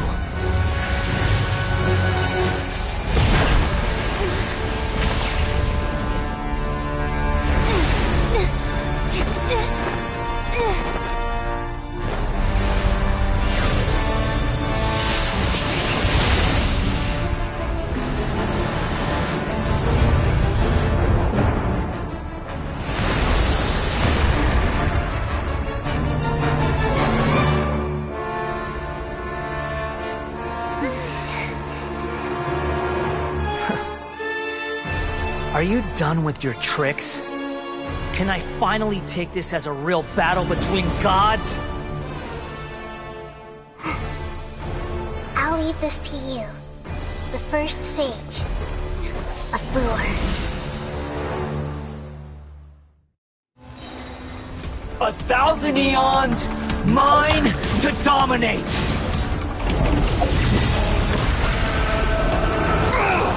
Share my knowledge! Gotcha!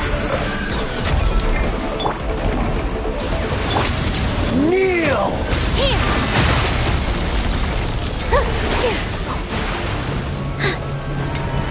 All eyes on me! Commit it to memory! Filth! Go get it, Uruguay!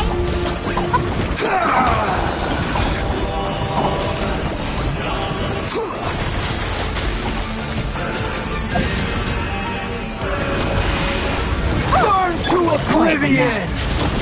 Things are about to get dicey. With all my strength!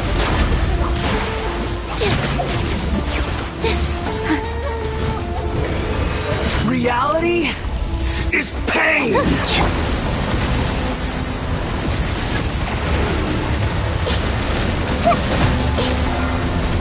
Everyone hold hands!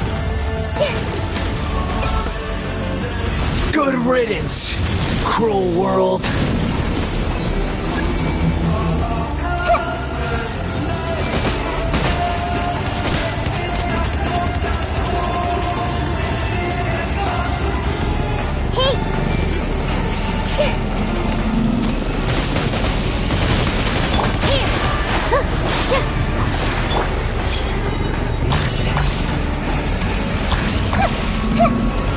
I see everything!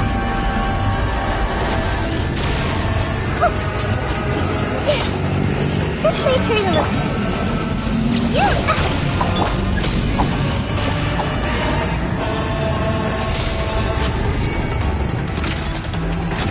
Your new god awakens!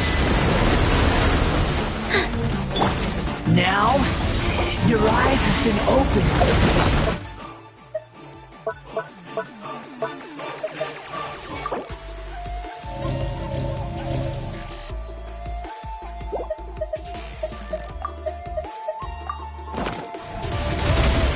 Don't be scared! Positions!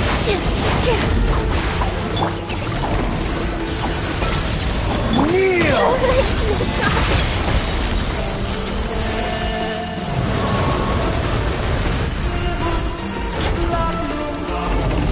Uruguay, you're up!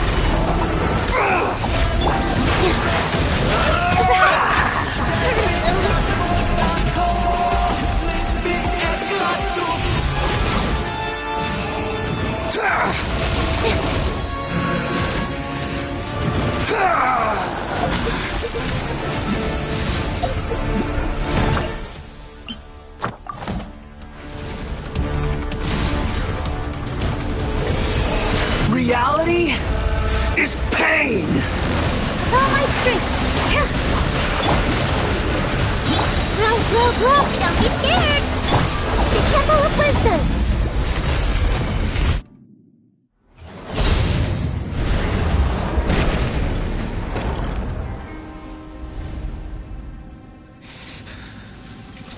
Humans.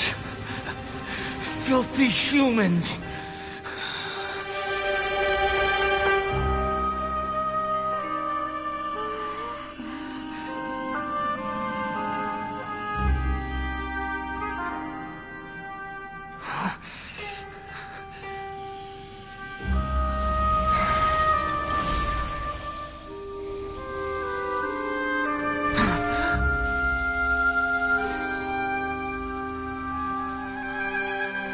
No! Wait! Please! Anything but the Gnosis!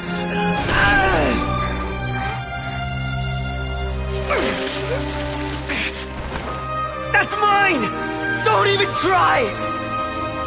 I'll never go back!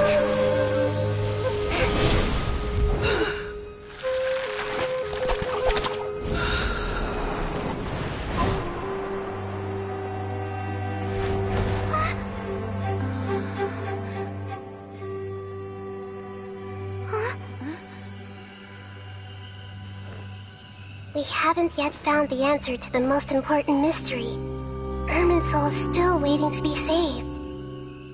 With the power of another Gnosis, we may now finally understand the last memory of Greater Lord Rukkhadevata.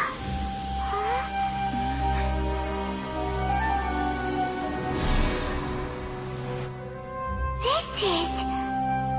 That's right. This is the last memory of my predecessor.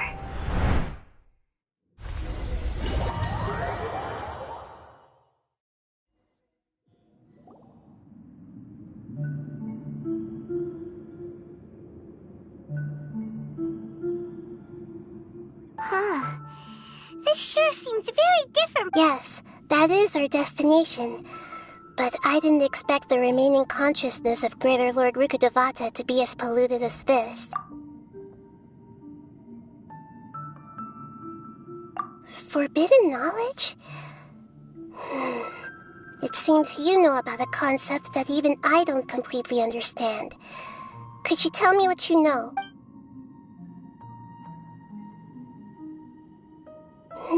Your inference seems logical enough. Forbidden knowledge once polluted the desert thousands of years ago, but was successfully repelled thanks to King Deshret's self-sacrifice, and Greater Lord Rukkhadevata nearly exhausting her power. Then, a second instance of forbidden knowledge pollution occurred during the Conria Cataclysm 500 years ago. But I'm afraid it is much more serious this time, with Irminsul itself already in danger. So, if we're in the remaining consciousness of Greater Lord Rukkhadevata, and it's also been affected by forbidden knowledge pollution, then does that mean, in order to save us, Greater Lord Rukkhadevata? Yes. It's very possible that she sacrificed her life in the fight against forbidden knowledge.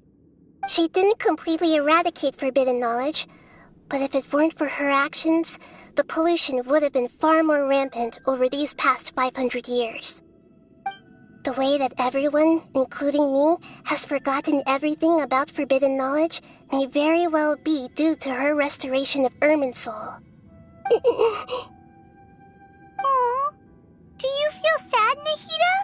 I'm just sharing her pain. The pollution of her consciousness here is severe. There is madness, chaos, and pain all around her. Did she fight to resist the forbidden knowledge pollution in such terrible conditions, all the way up to her last breath? She even used her last remnant of lucid consciousness to leave a clue for us to follow.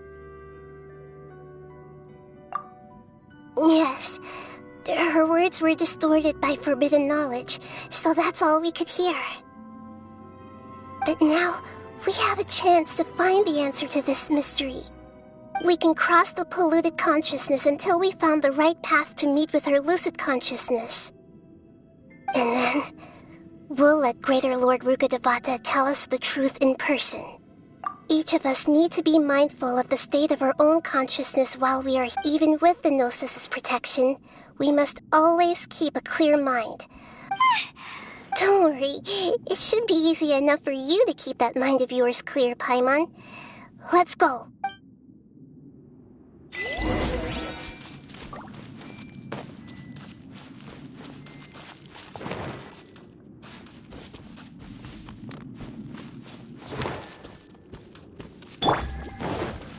Take it easy.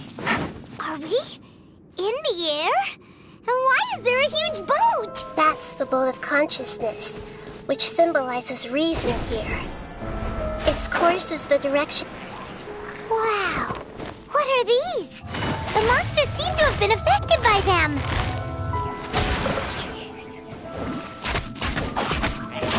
Everyone hold hands! Positions.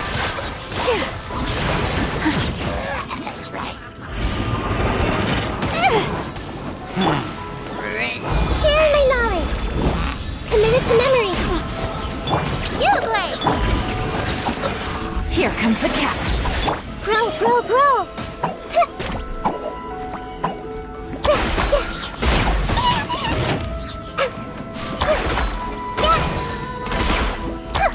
This dance is for you. Busted. With all my strength.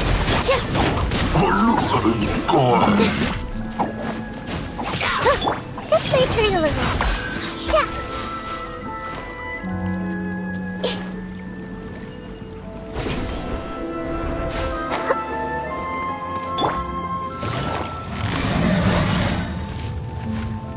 Gotcha. Make yourselves at home. This was unwise. Here. Dance with the waves. Stay put. Hey, go away.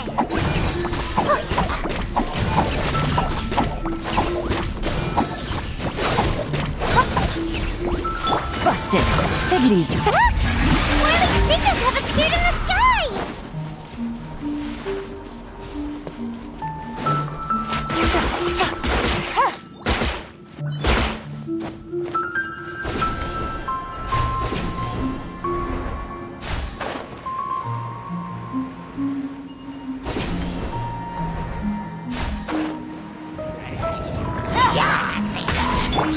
Sharing my knowledge. I see everything. Positions. Don't be scared!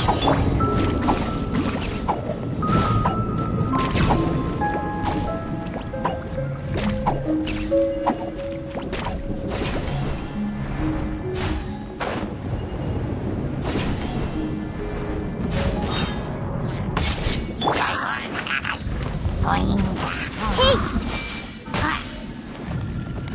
I'm seeing stars. With all my strength. This dance is for you. You blade. Gotcha. Here comes the catch. Committed to memory. Make yourselves at home. Here.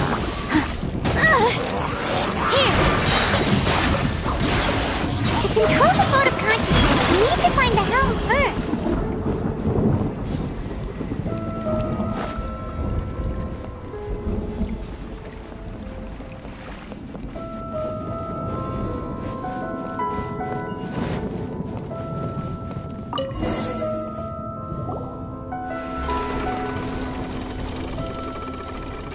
We changed direction.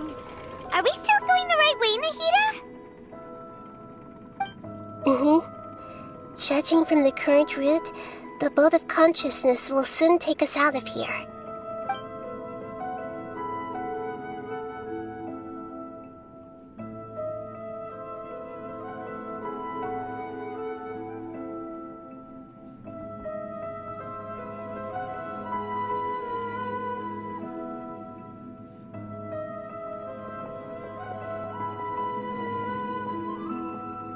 We'll be arriving at our destination soon.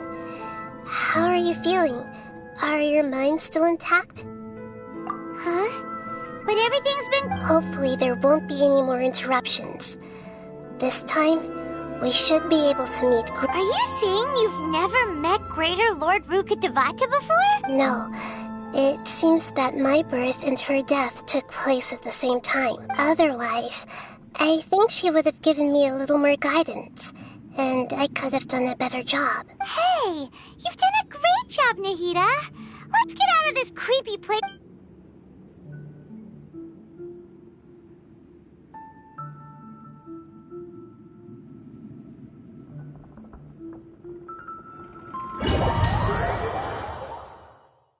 So, is this the place you were talking about? The base of Irminsul?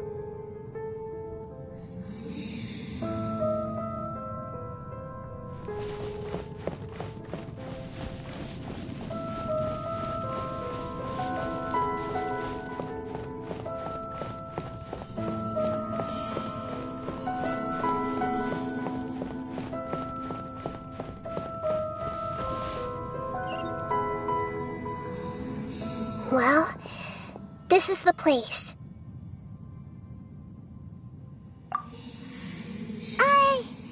We're here to find Greater Lord Rukkhad, but the one standing over there... Is that... me? She looks exactly like me. Are you... Greater Lord Rukkhadevata? Yes, that's me. Are you surprised by my appearance? Irminsul and the surrounding lands have been reproduced here as they were years ago.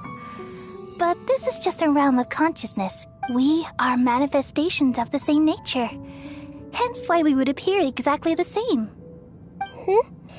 We're of the same nature? Why? Because you are me, and I am you. You are me in the new samsara. The new samsara? As Greater Lord Rukkhadevata, I'm the avatar of Irminsul, and you are the purest branch snapped from Irminsul. Imagine it this way. Even if a tree dies, its branches will eventually take root and grow, continuing the tree's life in another form. I'm merely the remaining consciousness of Greater Lord Rukkhadevata. The real me has presumably died a long time ago.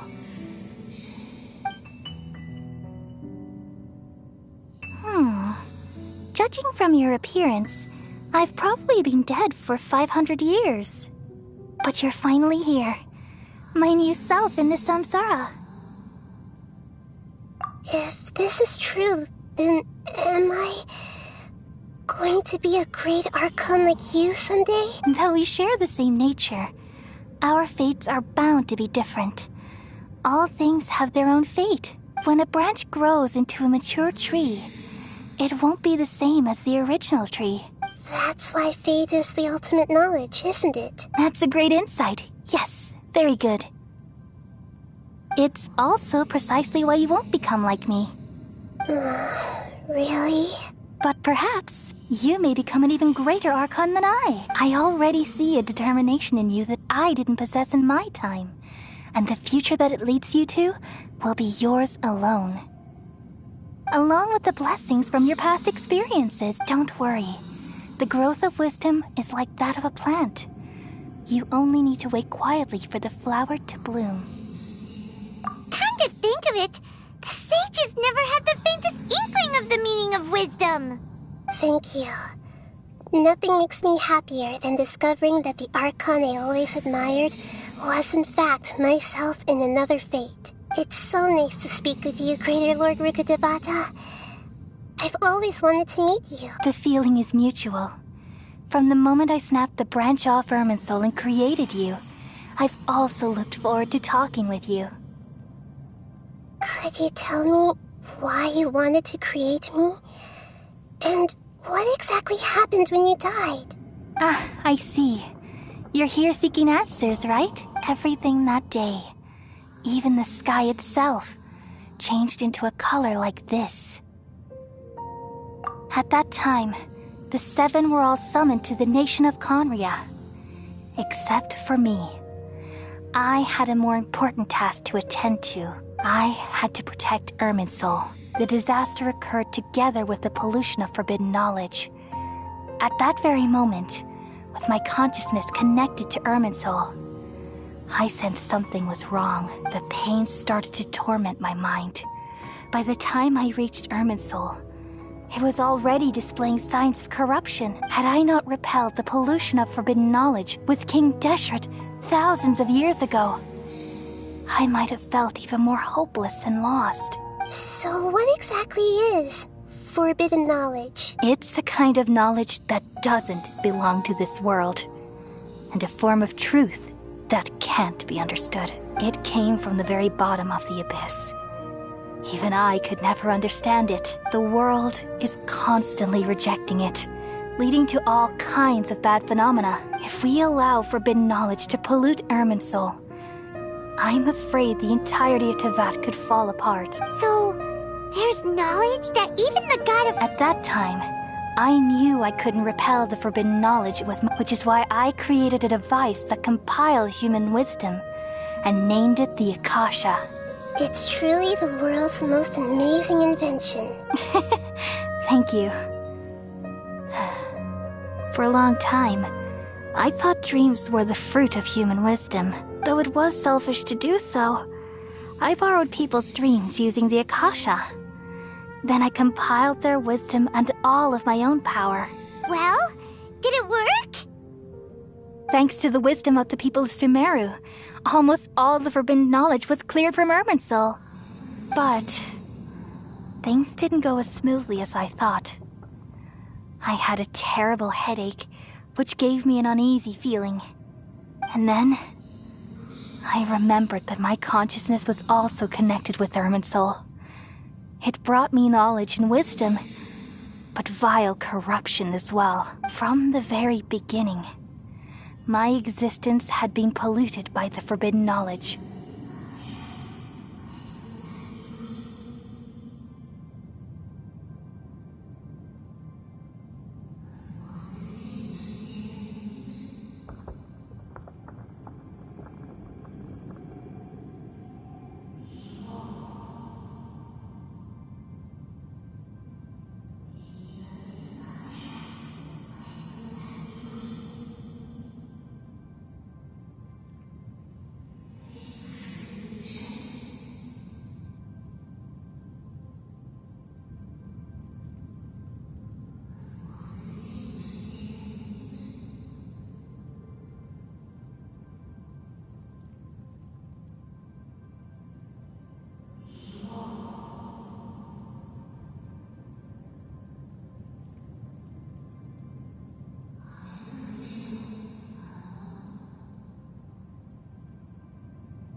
experienced that pain in your consciousness. It must have been a horrible experience. Yes, but my feelings weren't important. The important thing was that...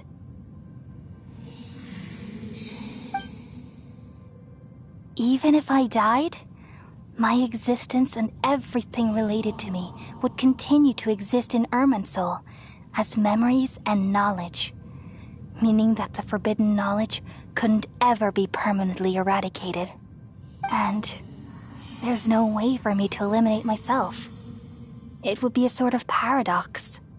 So, I took the purest branch of Irminsul as my incarnation in the next samsara, and left a trail of clues, all in hopes that you would come here and remove me and my pollution from Irminsul forever.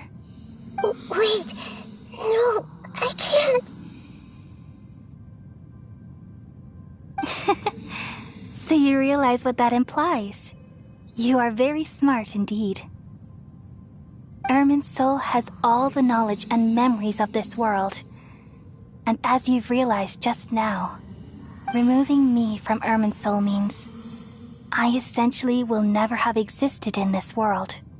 But this is the only way to save Irminsul. People love you so much, and they've missed you so much over the past 500 years.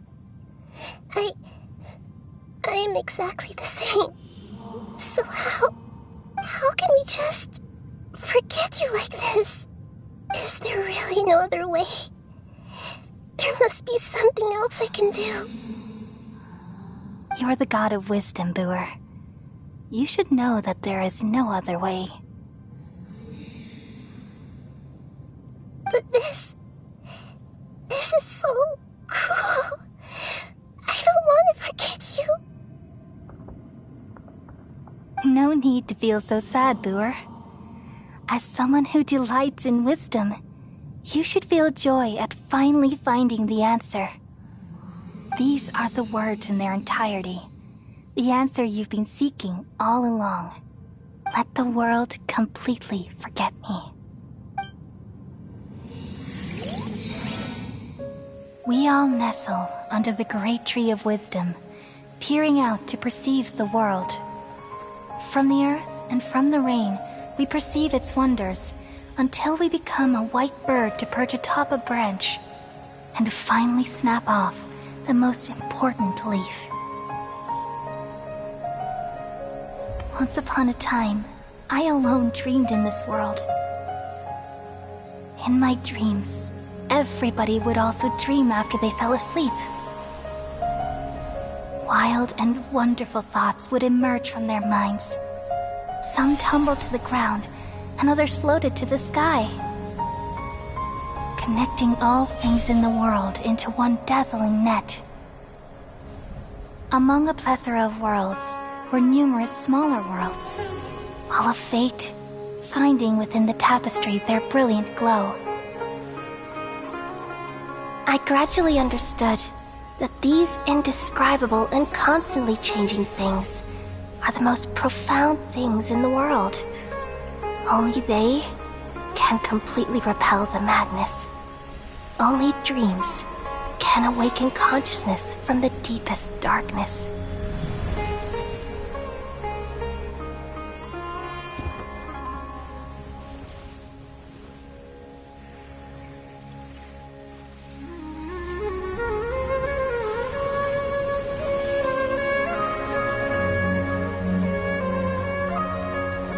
I'm the one who posed this question, yet also the one who sought a solution. Saving the world with the dreams of the people used to be my answer. And now, you've also found your own answer, and I shall return all the dreams to the people.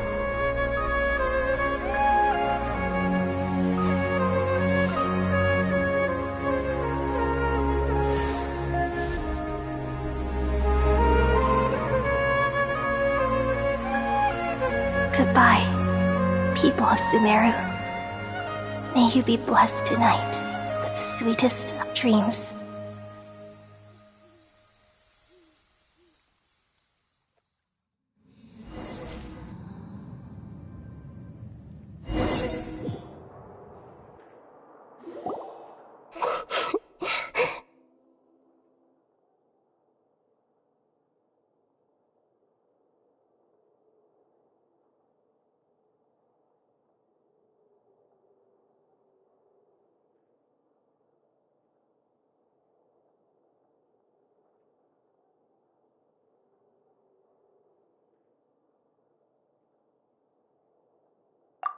I'm alright. I'm just a little confused. We've just saved the world, right? So why am I crying? I don't know where this feeling inside of me is coming from, but I feel very sad. Just now, we used the power of two gnosis to successfully connect with the Ermin soul consciousness from 500 years ago. Then, we removed the remaining pollution from Merman soul. Yeah, what's wrong? Weren't you there just now?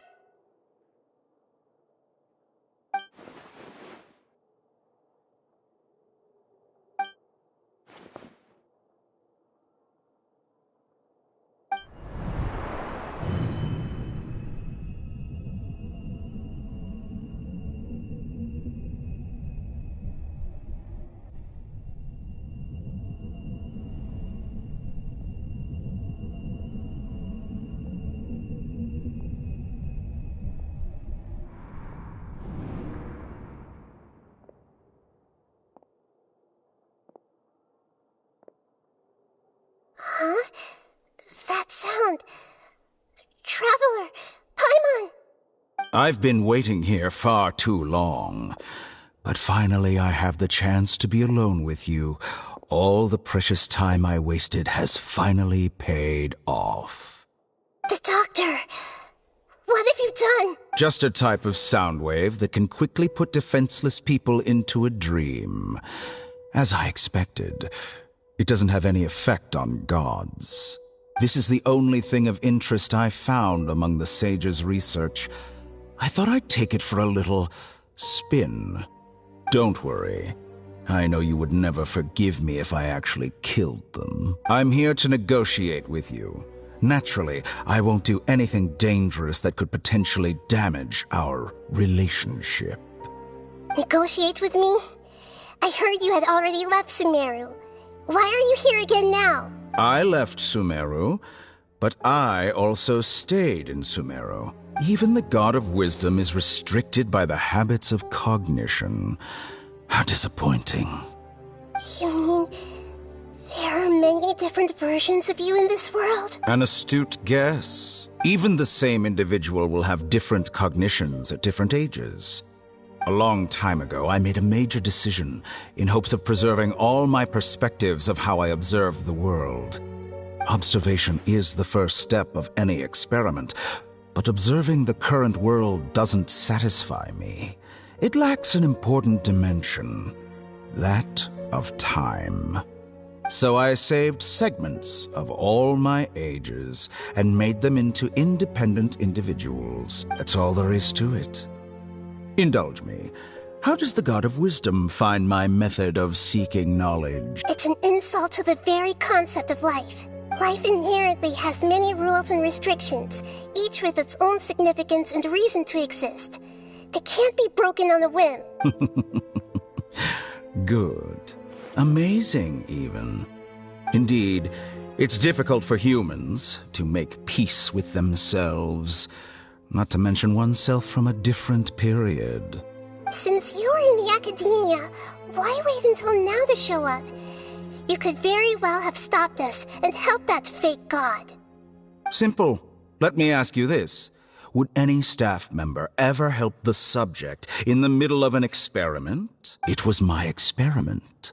So why should I interfere with the results? The academia saw the plan to create a god as their ultimate goal, yet you only saw it as an ordinary experiment. You really are crazy. If the experiment succeeded, you would have had a new god on your hands. How would you have faced your own god then? Would you still take the same stance? Would you still hold the same view of yourself?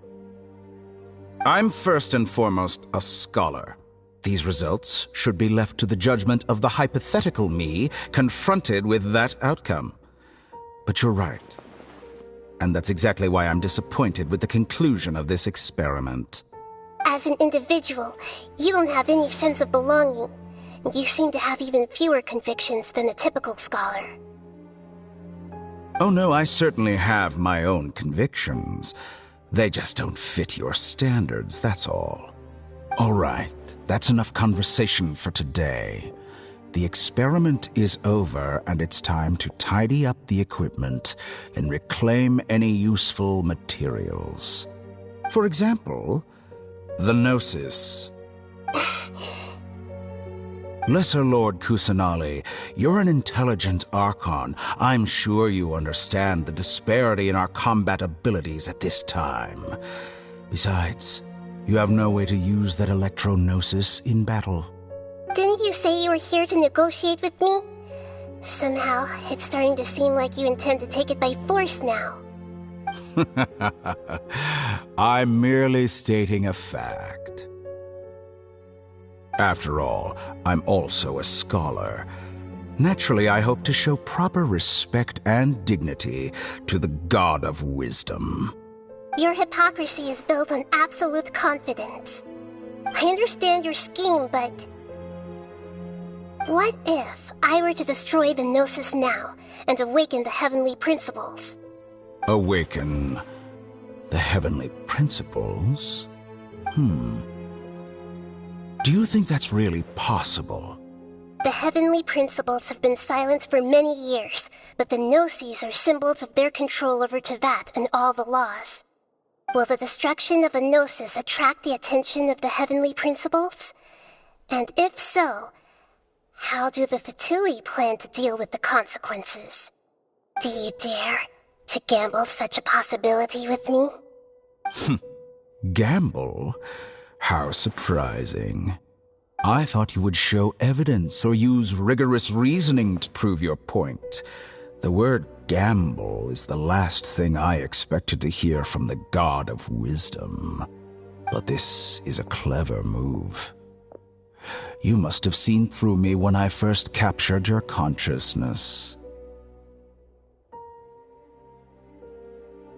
As a scholar, I respect all possibilities. This has always been my principle and is an essential trait as an experimenter. Indeed, I can't ignore this possibility. So tell me then, what are your conditions? This foreign Gnosis will only lead to disaster if it stays in Sumeru. But this Electro-Gnosis is the prize I obtained after defeating one of your fellow Harbingers. Now, as the one who initiated this cascade of events, shouldn't you pay the corresponding price? Price? Interesting. What price would you have me pay? How about erasing all your other segments? So this is how you wish to restrict me, the most threatening opponent of the Nation of Wisdom. What you request of me is like plucking out the eyes I have placed in the dimension of time. Segments are extraordinarily difficult to make. They require extremely rare resources and enormous amounts of time and effort, requiring me to destroy them all here and now. Bravo. A suitably wise decision on your part. Yes, how very interesting. Can I assume that you have long been wary of me? Among all the versions of me, this segment you see now is the most selfish. If it weren't me, your idea wouldn't have worked. What did you see when you were imprisoned? You were observing me, and that's how you know I've long grown tired of their doubts and endless arguments. Like you said, it's difficult to make peace with yourself. Being as smart as you are, have you managed to do that? I see. If you think all those versions of me are worth a gnosis, then deal. You sure didn't hesitate much. Is the relationship between all the versions of you really that bad? I don't think there's any need to dwell on that. The surplus versions of me can be exchanged for a gnosis. Do you think anyone can offer themselves at a higher price? Besides, with my abilities, It's only a matter of time until I find better perspectives. Perhaps it's best to say you're just temporarily ahead. But what I'd like to know is, how can you be sure that I've really erased them? I can see your remaining honesty.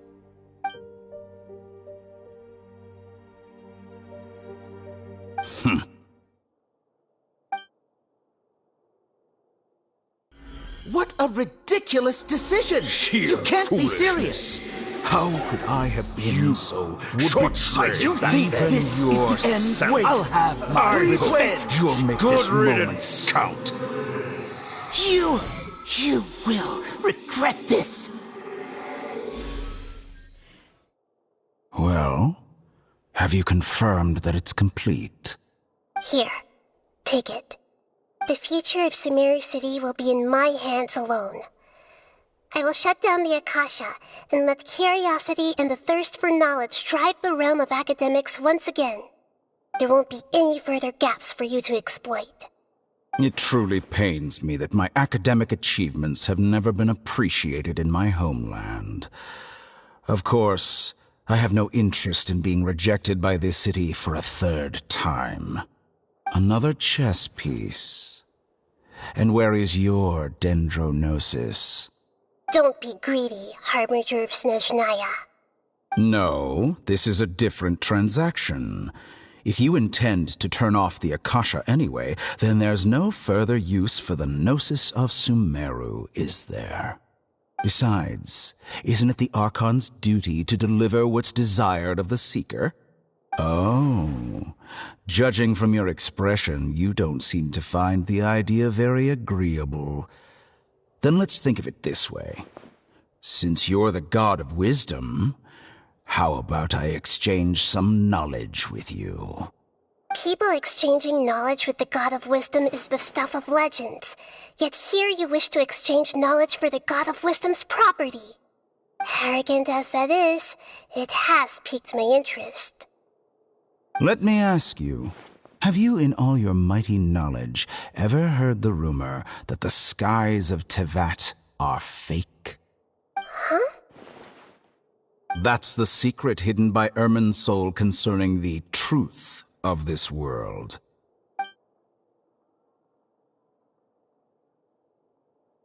Once I finish telling you about this, it will be time for me to say goodbye. With negotiations, we've all gotten what we wanted. I'm very glad I got to meet you like this. Your arrogance may know no bounds, and convictions may mean nothing to you. But I'll still listen to what you have to say.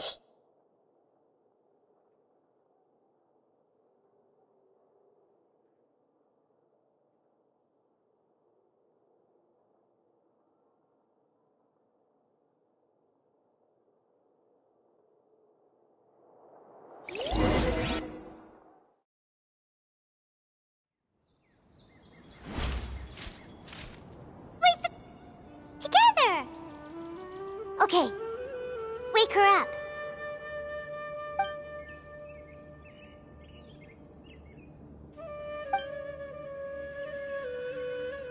Are you awake? Kali says it's time for breakfast. Come on, get up! Good morning! How are you feeling today? Good to hear. It looks like we've recovered pretty well. Not even Tainari could stop us from going out now, right?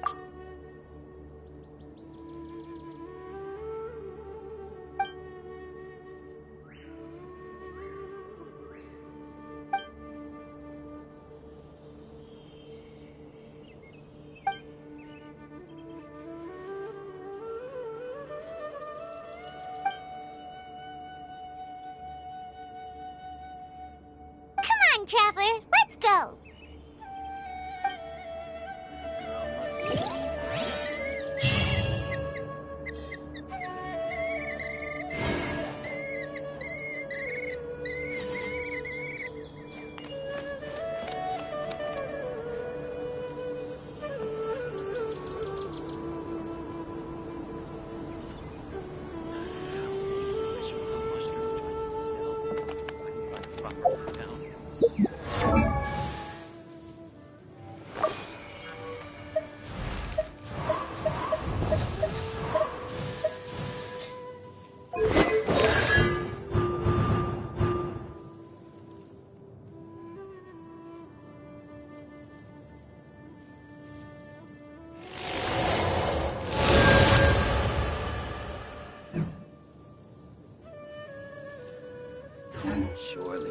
if you're not sure what to do next, how about I take you on a walk?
I'm sorry, everyone. I could have done better in the third round. Oh, stop it. If you're going to beat yourself up after doing as well as you did, how bad does that make us look, huh?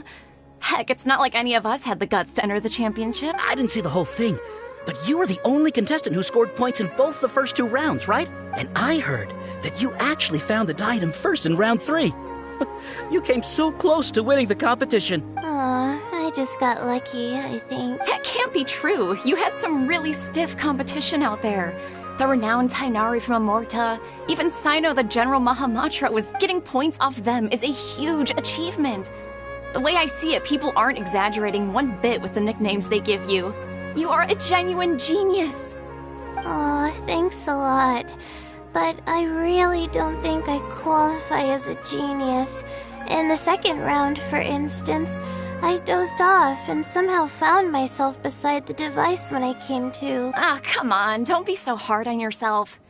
We've decided we're taking you out to celebrate, and that's final. Let's go. Cheer up, Layla. The rest of today's... Looks like things are going well for Layla. This is good. We haven't seen Hat Guy since the end of the competition. Oh well, it's almost mute.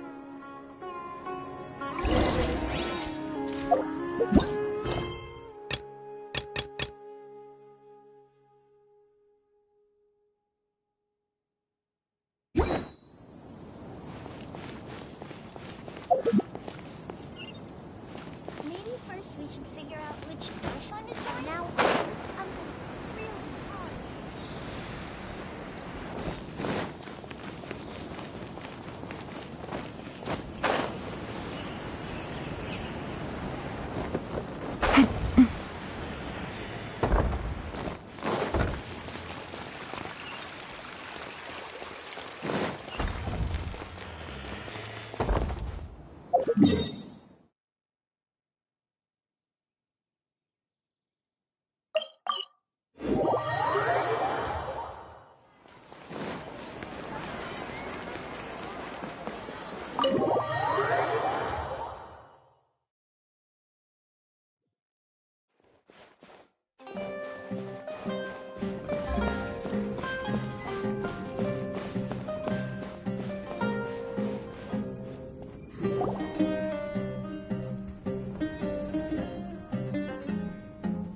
Are you sure you have enough to cover this? Don't blow it all at once. Don't worry, I budgeted very carefully, and this is well within my means. Anyway, I've lost count of how many times you've treated me. It's high time I return the favor. Oh, Traveler, Paimon, over here! Ooh, look at all this! Good food, here we come! I heard that you went to see the other contestants. How's everyone doing? Farazan found herself a student, and Layla's classmates are bowled over by how well she did. We couldn't find Hat Guy, though. Who knows where he's gone? Alhaitham's gone missing in action, too. The one time I'm actually in a good enough mood to treat him to a nice meal, he disappears without a trace. That guy. Where the heck could he have gone? I still have questions about that note he left. Well, whatever. He can do what he wants. Now, let's eat.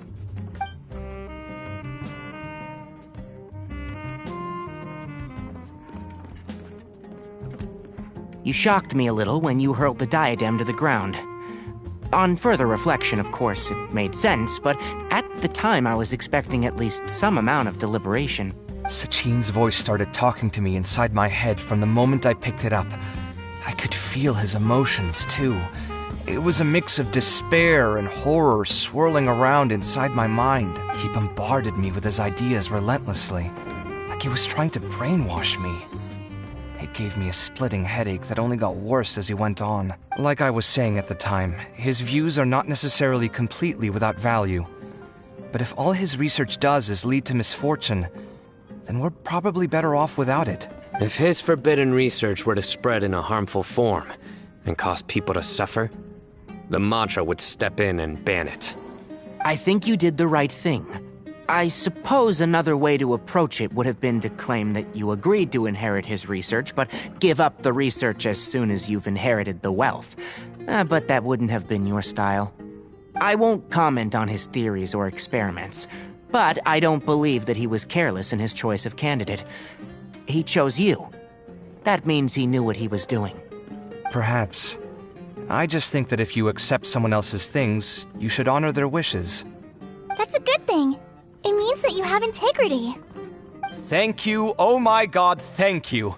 See, you get me, Kale. It's a good thing Alhaitham isn't here right now. He'd be quick to explain why you're wrong. Seems like you always include him in the conversation, even when he isn't here. Yep, no dinner with Kave is complete without a few words about Alhaitham. I sense that Alhaitham has in fact been here with us all along. He's here? Where? Why didn't you tell me? He lives rent-free in each of our hearts.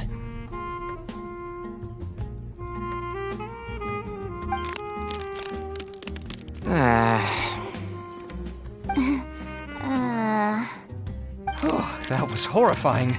It literally sent chills down my spine. Good thing you didn't say that before we started eating. That would have killed the mood in a heartbeat. All right, enough about Alhaitham. Tainari, did you achieve what you wanted out of the championship? I did, in the first round, in fact.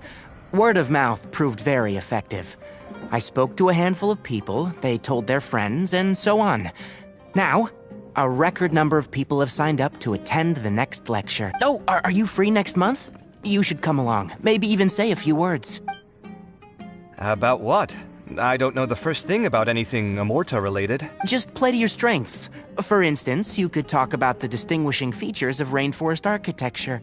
Or ask everyone not to chop down too many trees the next time they're building a house. Oh, well, that's no problem. Sure, I'll make time. Has everyone had enough to eat? I can order more if anyone's still hungry. I'm full. Thanks. Paimon's super full, too. If only we could eat like this every day. Yeah, we should do this more often. Work will always be there, but seeing friends is important too. This is a good restaurant. Let's definitely come here again. Sounds good. We should pick a few other places as backup options, though. There are other good places around here, too?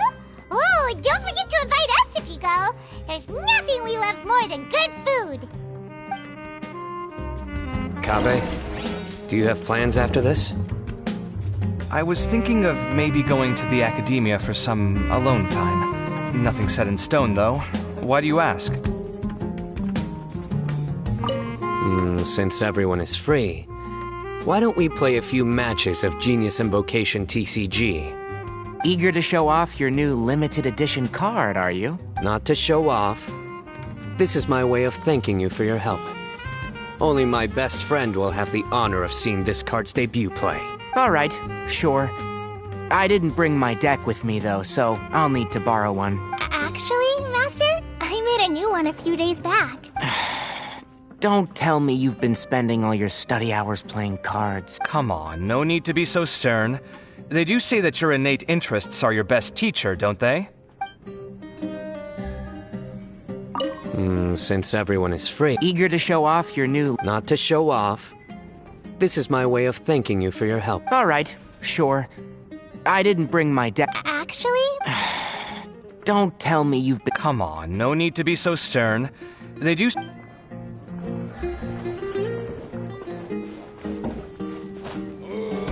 Went on my fair share of crazy adventures back in the day.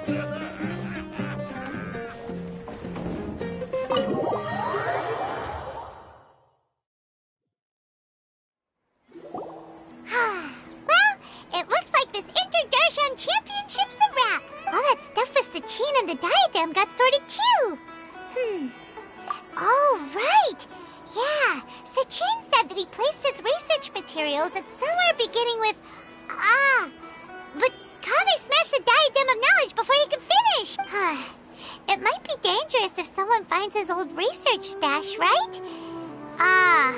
Holy smokes, you're right! He said he spent all the time researching in the desert, didn't he? So it's very possible. Alright then, let's head off to...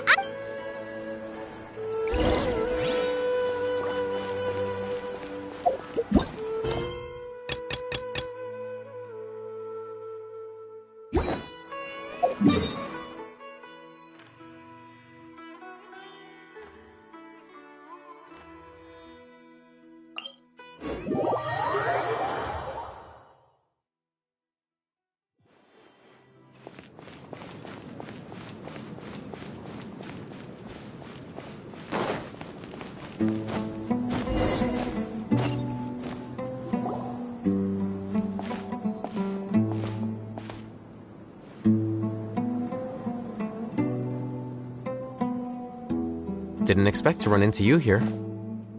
Oh, hey, Thumb. What are you doing here? And what are you reading? Are those... Sachin's notes? Yes. I came across his profile while I was organizing some documents and became interested in his research. If it wasn't for that, I never would have agreed to being a commentator. I had a hunch after seeing the fragment of his mind, and sure enough, I came here and found his research. Wait! So, you've read it already? Are you alright? How do you feel? I think you may have misunderstood something. The reason Sachin chose that architect to inherit his research was that only he could really empathize with both the calamity and the humanity that these notes seek to convey. Only one who resonates with these sentiments would suffer and begin to think of history as bleak, the present as perplexing, and the future as pessimistic. Empathy is a double-edged sword. Clearly, I am not the same sort of person as Sachin was. Empaths have many friends, and their wide social circle comes with certain societal advantages. But this also makes it hard for them to achieve their goals. Why's that? All important things in life involve other people. As such, it's extremely difficult to live a life that causes no harm whatsoever to others. If you really want to achieve your goals, you have to be prepared to make enemies along the way. Not everyone can deal with that reality. And that reality is like the material here. Objective, heavy, negative. But, at the end of the day, for all these experiment results and conclusions, it's just one person's perspective. Sachin's. So, what are your thoughts now that you've read it? As a scholar, Sachin was without a doubt a genius. He laid the blame for the darkness in the world squarely on humanity, experimented extensively with reliable results, and drew logical conclusions. In that sense, one might say his views were correct. So, people are bad? And things can only ever get worse? That is not a question for me to answer. Someone else will arrive shortly. You can ask them instead. All I will say is that the world is not built on correctness alone. Sometimes, being correct means nothing at all. Lofty ideals may provide no defense at all against nihilism, but perhaps little decisions can. By their own choice, the idealist seeks to bring happiness to all while denying themselves the same. Thus, they shall never reach even the borders of truth until they wipe away the ignorance that blinds them. I've never been able to agree with certain philosophies. Even Sachin himself struggled to comprehend the notion of sacrificing oneself for the greater good. But sadly, all viewpoints will find their supporters, and the way we see the world largely decides our fates. All right then, I got what I came for. These research materials are yours to look after. I'll be off. Wait, so you came here just to read this stuff? You missed out on a big get-together, you know. A get-together?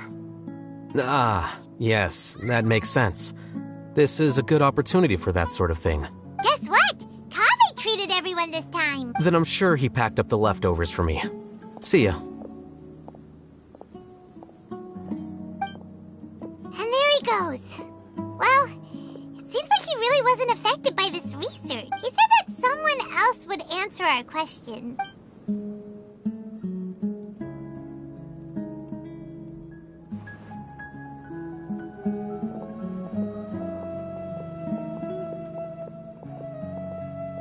Traveler, Paimon, you're already here. Nahida! Oh, and that guy. Wait, so you asked him to take part in the champion? Yes, it was me. Are you surprised? Did you know that there was something wrong with the diadem from the start? And if so, why didn't you switch it out for another one? Because Sachin's research is not mistaken. He spent his entire life researching this topic, and these materials are a result of that. These are the crystallization of his wisdom. Yes, I was worried that the material might cause some disruption, but I didn't want to wipe away all his hard work searching for the truth. So instead, I had Hat Guy here help me keep an eye on things. Seriously? I think you can stop calling me that now. Why? Don't you like it?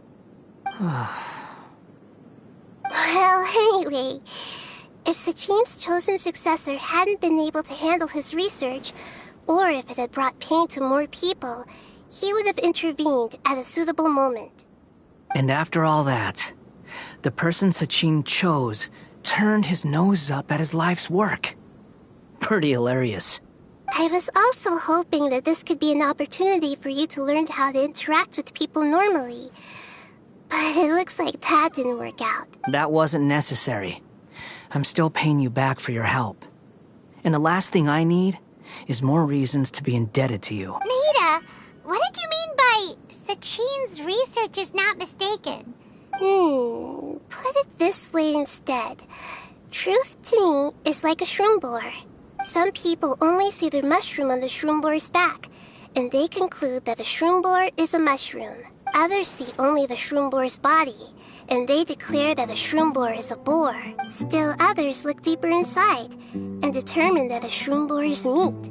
These conclusions are all correct in their own way, but none of them objectively describe the shroom boar. Paimon kinda gets it. The world is the same way. No one, not even I included, can understand it in its entirety. All of us are somewhere on the path toward truth. Within the confines of our limited knowledge, some may blindly believe in the beauty of this world, and others may focus only on its evils. In truth, the most important thing isn't what state the world is in now, but what people hope it will become. But of course, I don't mean that as a criticism or a call to action. Ultimately, my duty as the God of Wisdom is to guide every form of wisdom to a place where it can find its purpose. That was a long speech. So what are you actually going to do with these research materials? Because Kaveh, as the successor of this research, does not wish to see these ideas disseminated, I will seal it up. But even though Sachin's research could be considered negative wisdom, it is still a building block of the truth. If someone wishes to follow in his footsteps in the future, I will not stop them. I also look forward to the day that a member of the Vahumana Darshan can not only comprehend his theories, but also find a way out from the despair as well. Vahumana doesn't have that kind of talent. Wait, you're not intending to keep me in Vahumana long term, are you? I don't remember signing up to become a scholar. Don't you think I'm useful enough to you as a prisoner? Oh boy, here we go again. You think so? Well, to that, I would say that in Sumeru, even prisoners have a right to an education. I hope that your studies in Vahumana will help you deal with your own fate and learn how best to settle old debts from your past. I will review your final thesis myself. I'm expecting great things from you, Mr. Hat Guy.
Looks like you're awake. Yep. I prepared some breakfast today. Please have a taste. I hope you'll like it. It's nice to have you here so we can eat something yummy. Well, now that I've recovered from Elazar, I'm feeling better than ever. I can even prepare 4 or 5 meals a day now. And Paimon bets they're all delicious. Oh, by the way, someone brought a letter for you after you went to sleep last night. Nope. Paimon wanted to read the letter with you after you woke up, so Paimon didn't open it. Alright, let's read it now. Oh, it's from Milu. Ahem. We're going to hold a feast at the Grand Bazaar and celebrate Sino's reinstatement as the General Mahamatra. As heroes of Sumeru, please be sure to attend. I'll wait for you. The date of the banquet is... Oh, I've also heard that you've become heroes here as well. That's amazing. Sometimes I'm really envious of strong and confident people like you. Oh, you're embarrassing me. Anyway, let's go to the Grand Bazaar to have a look. Oh, before you leave, be sure to inform Master Tainari.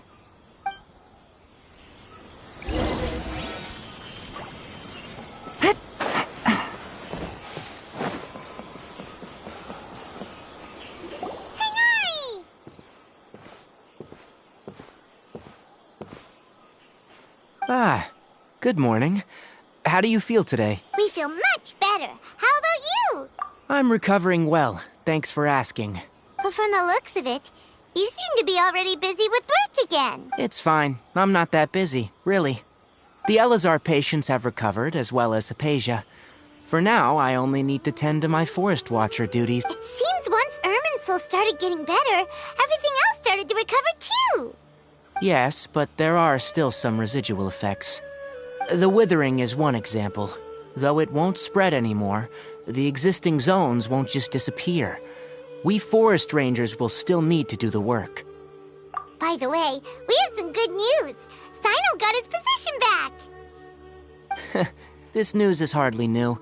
He had already mentioned it to me before. Huh? You mean he was already here? Why didn't he come to say hi to us? He visited once, but he was afraid of disturbing you while you were resting. He just asked me a few questions and left. Then you probably already know all about the celebration feast. Celebration feast? No, I haven't heard anything about that. Huh? But didn't Nilu say in her letter? Perhaps. Or, alternatively, he doesn't know about it either.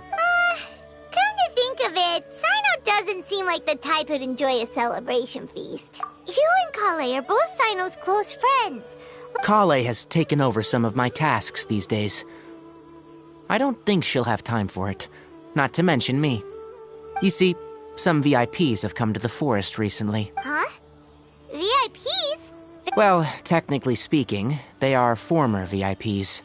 The sages involved in recent incidents have begun their training in the Avidia Forest, and the people they had previously imprisoned have all been released. Huh? Yes, he's a little weak, but he isn't injured and his condition is stable. Lesser Lord Kusanali, in her boundless mercy, has decided to spare Azar and the other wrongdoers.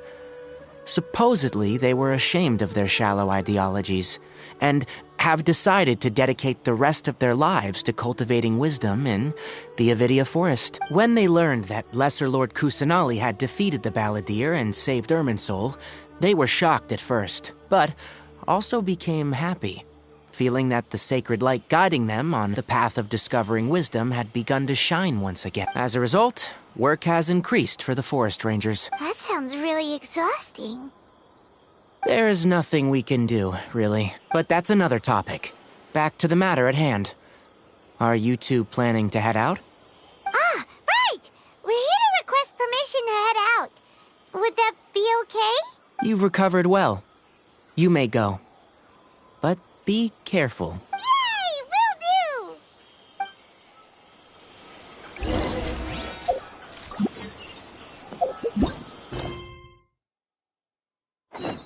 The rainforest is the best place.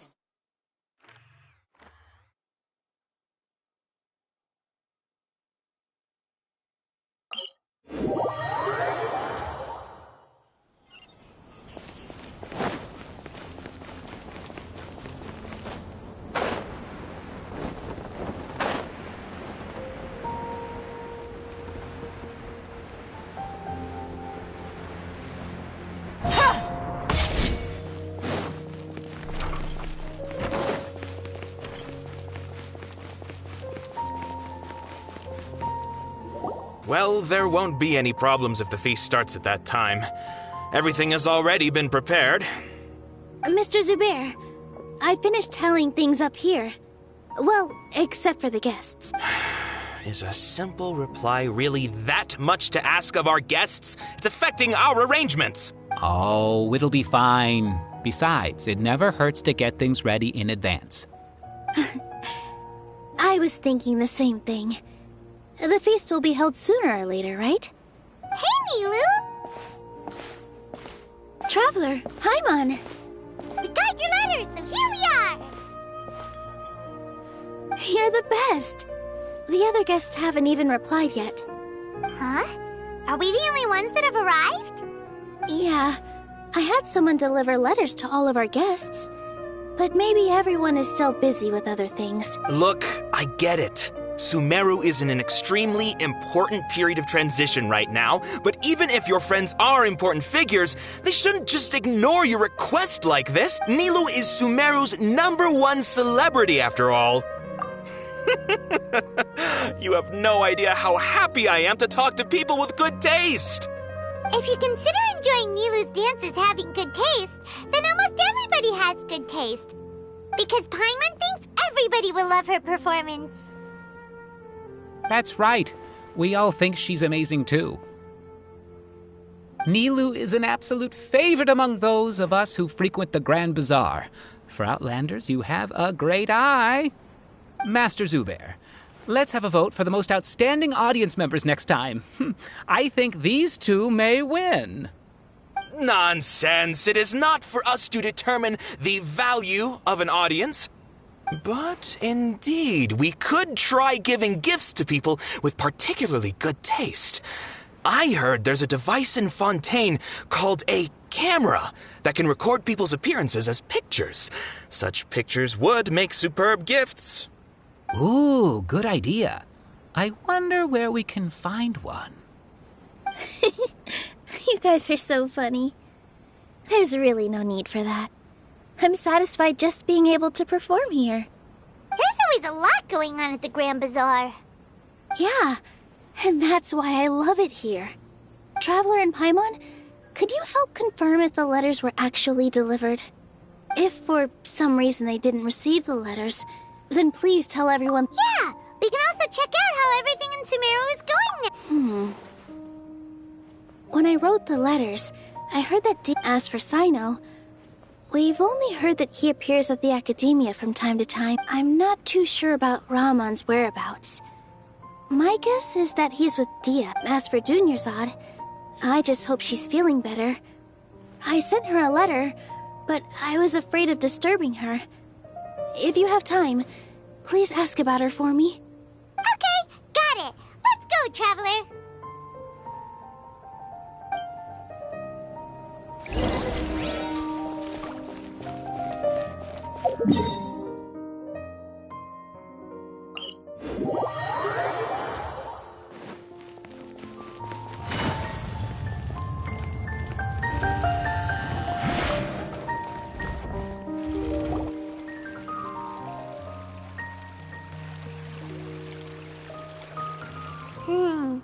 We haven't seen Alhaitham anywhere. Let's ask that person over there.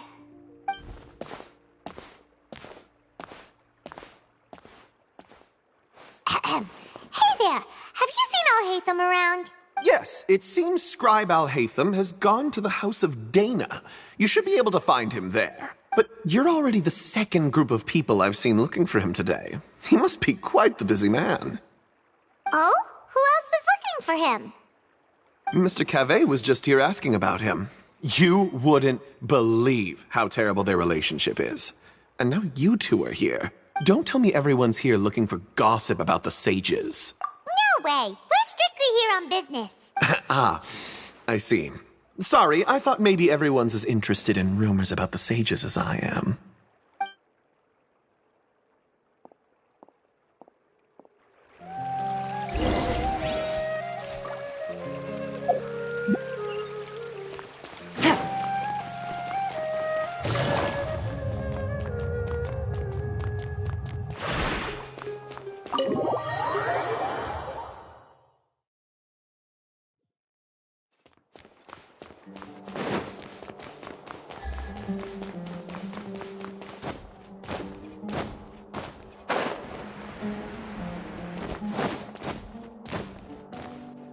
Alhaitham should be around here somewhere, right?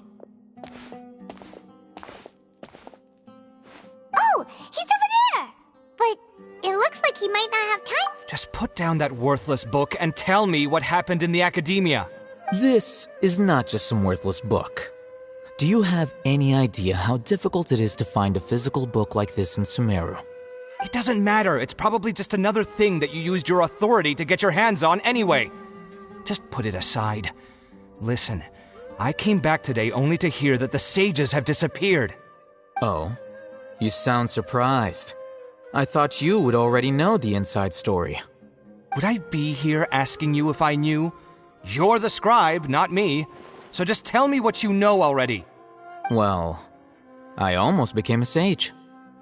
Huh? Oh, don't sound too surprised now. You're the renowned Kaveh, light of the Ksharawar. Besides, as a master builder and craftsman, chances are you'll be appointed as a sage too. Why do I feel like you don't really mean it? Huh. What makes you say that?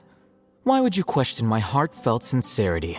Maybe it's because you've never said anything good about me before. Yeah, well, I share a similar sentiment, and anyone who knows you as well as I do would surely do the same. Ugh, you... See? This is why I hate discussing anything with you. Your ridiculous and arrogant attitude always gets in the way. It seems that you really can't stand my personality. Ha! What was your first clue? Well, then you might as well move out of my house. Are you threatening me? Stooping to a new low, I see. Ugh, and don't change the subject. You, a sage? What a joke. The Academia might as well just close tomorrow. Are they having forget what's going on with the academia. Haven't you been busy with your construction project? Tell me, when are you going to build yourself a mansion? Don't get me started. I get angry just thinking about it. So, what great building did our master architect work on this time? Like I need to tell you. Keep your nose out of my business. No, I think we deserve to know. Where were you when Sumeru needed you most? I was in the desert for a large project, but considering Haravatat's utter ignorance of architectural and aesthetic matters, you probably wouldn't understand. Oh, which is truly unfortunate. I can only pity the man who doesn't understand the first thing about beauty and romance. Unlike a true... hold on, wait a second. What do you mean by when Sumeru needed me most? Well, while you were out fiddling around in the desert, many people came together to save Sumeru from a crisis. Ha! And you think I'd believe... Look, all you really need to know is that Azar and all his accomplices have all been overthrown. Huh? What nonsense are you talking about? It's no skin off my nose if you don't believe me. It's not like my Darshan was the one trying to apply for funding from the Grand Sage.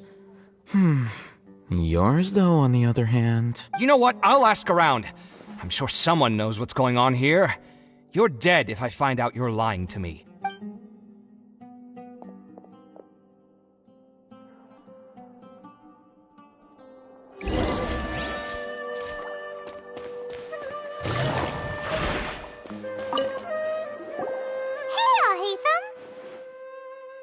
Oh, it's you two.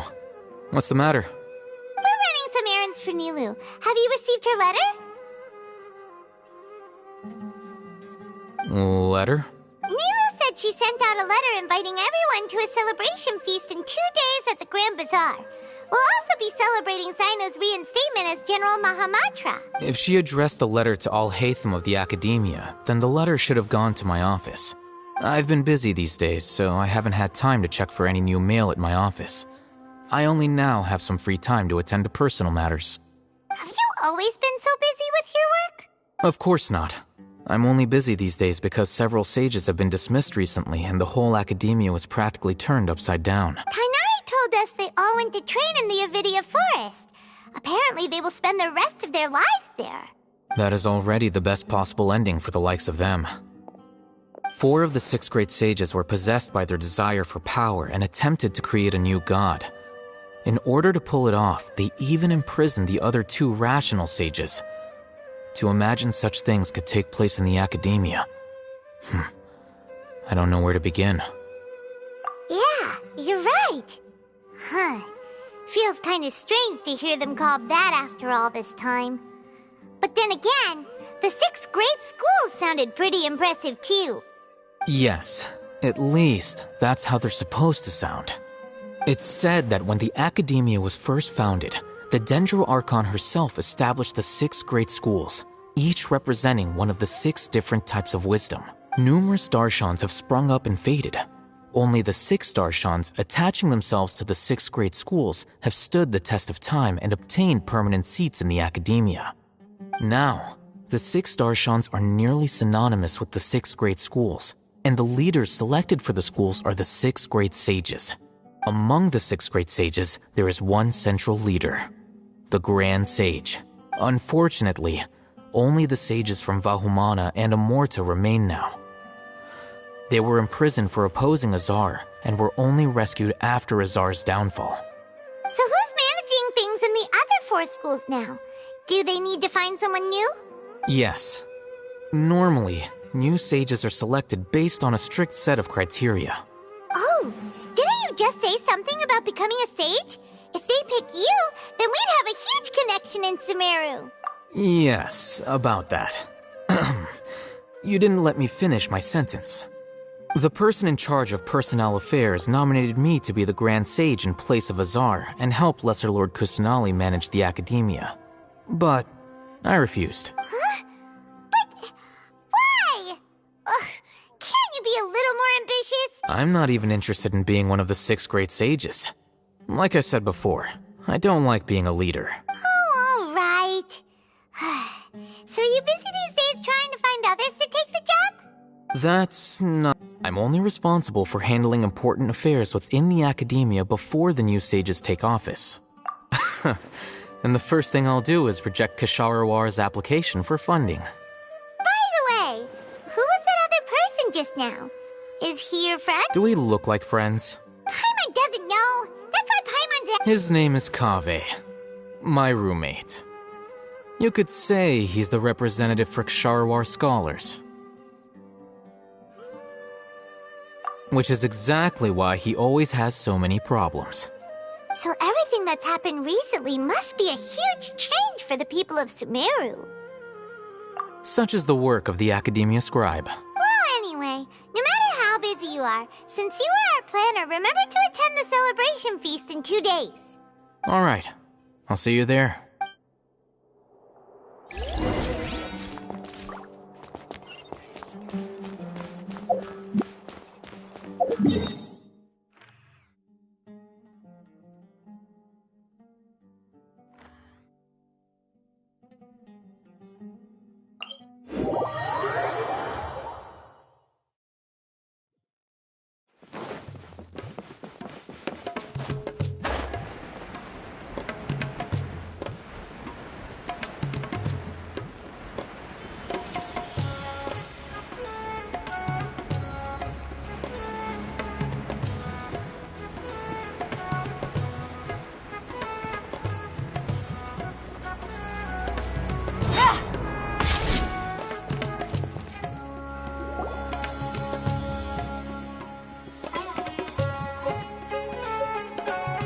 This is Port Ormos.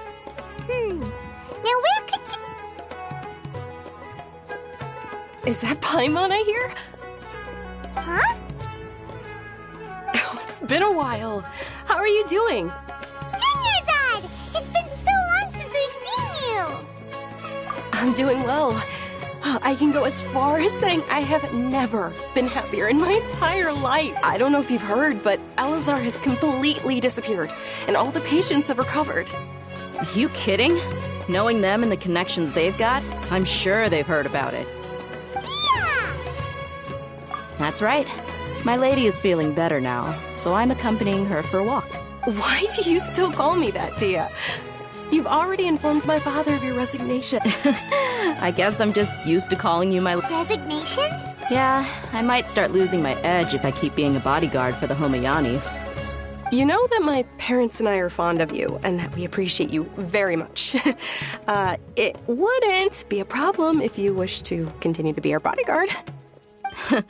I'm not a woman that's easily persuaded. You should know that by now, my lady.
When I took this job, I had already decided that I'd quit as soon as you'd recovered.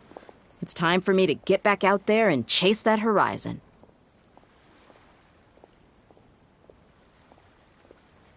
So what are you gonna do now if you're not gonna be a bodyguard anymore?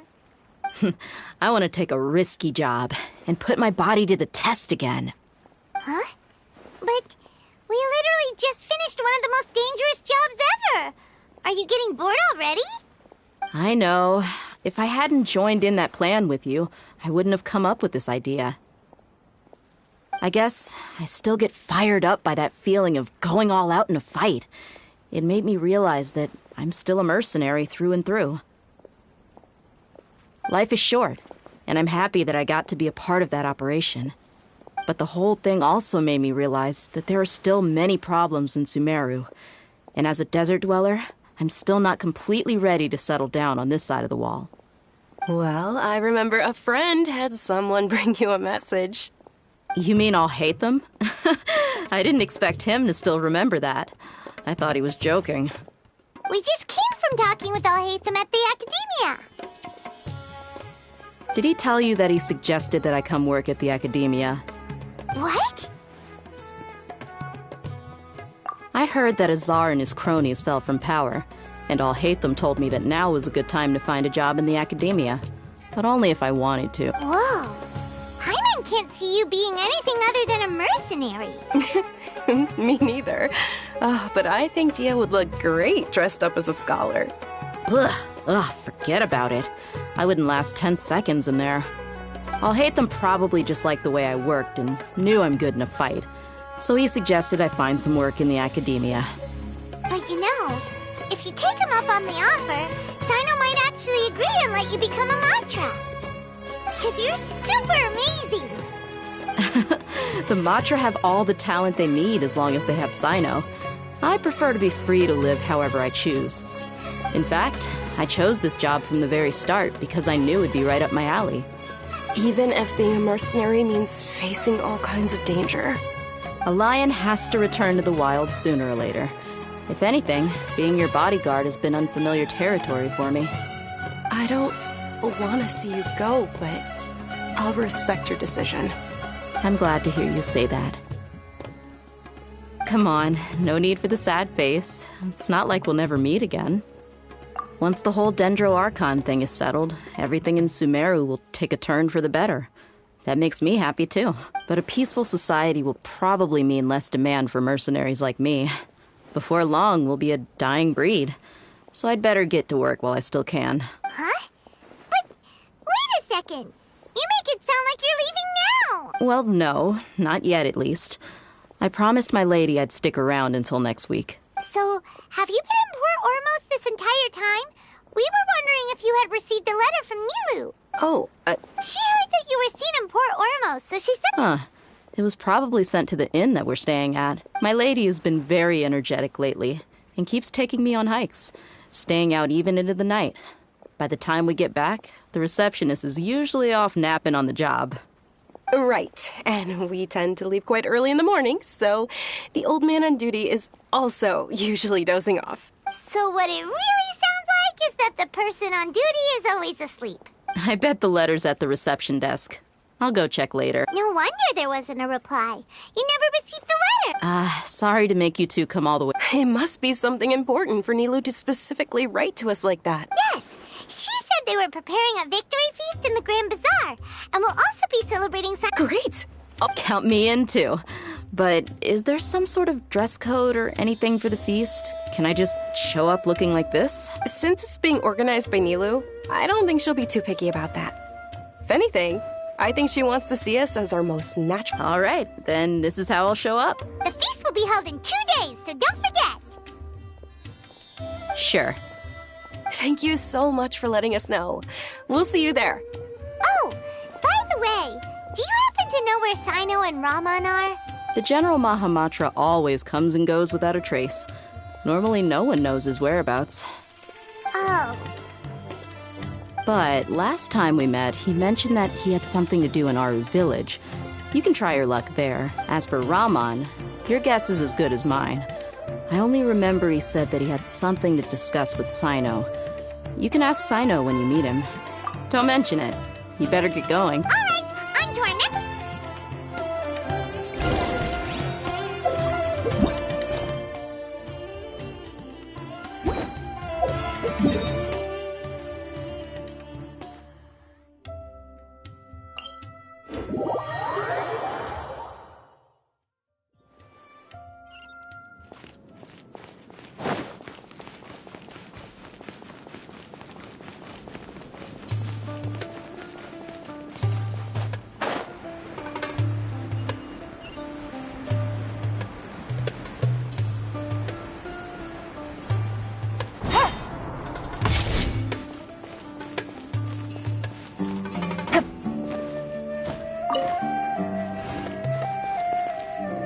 It's been a while since we last visited Aru Village. Ah, there's Sino!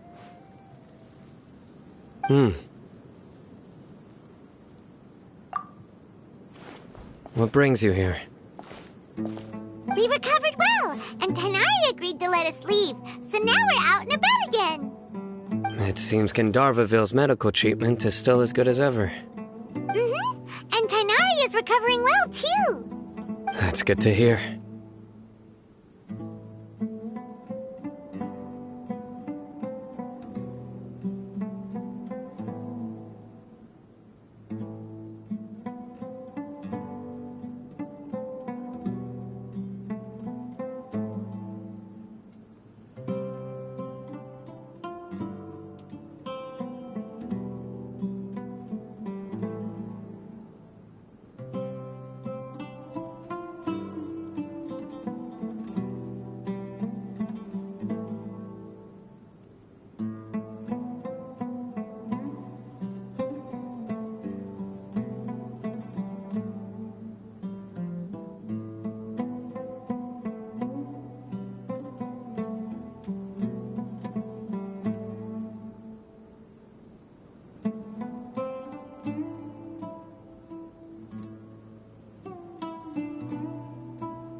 When we lost consciousness, right?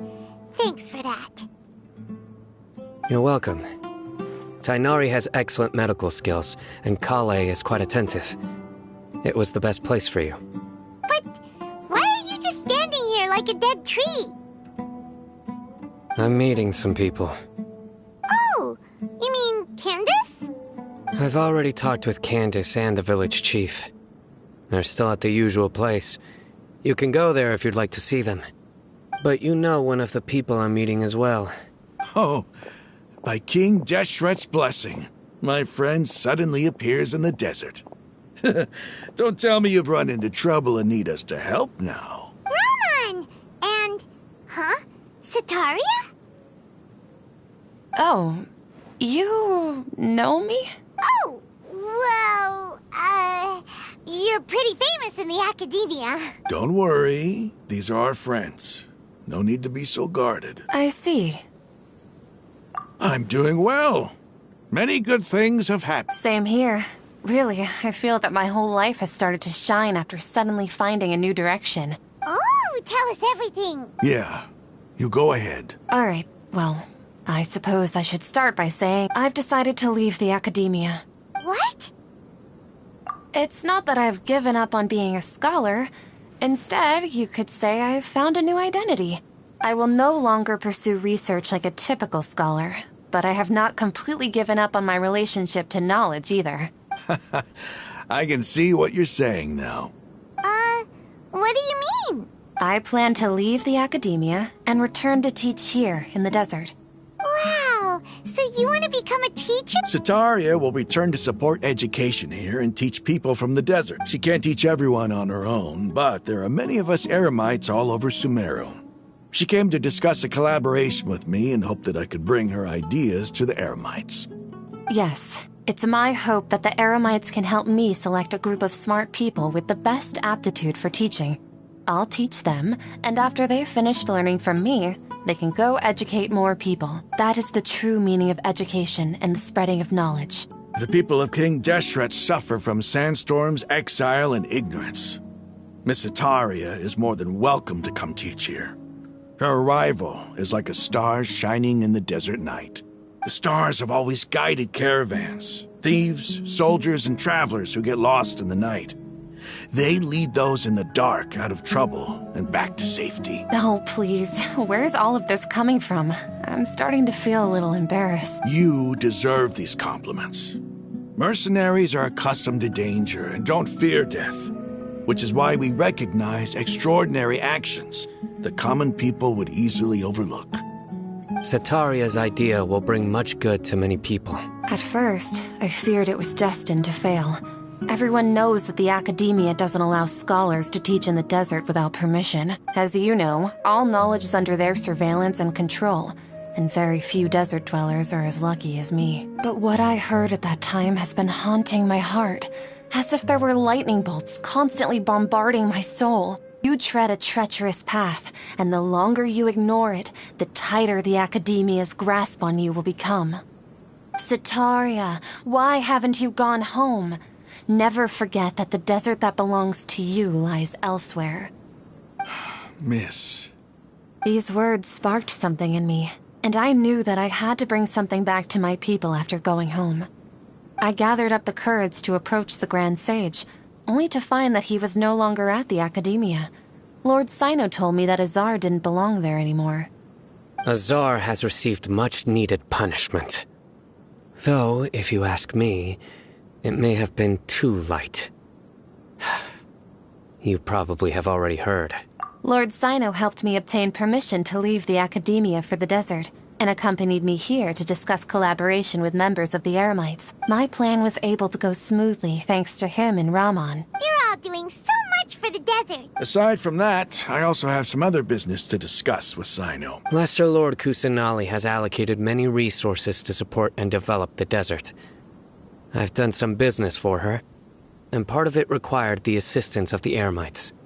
I applied for a few batches of educational materials from the Academia, and sent them to several groups in the desert, as instructed by Lesser Lord Kusanali.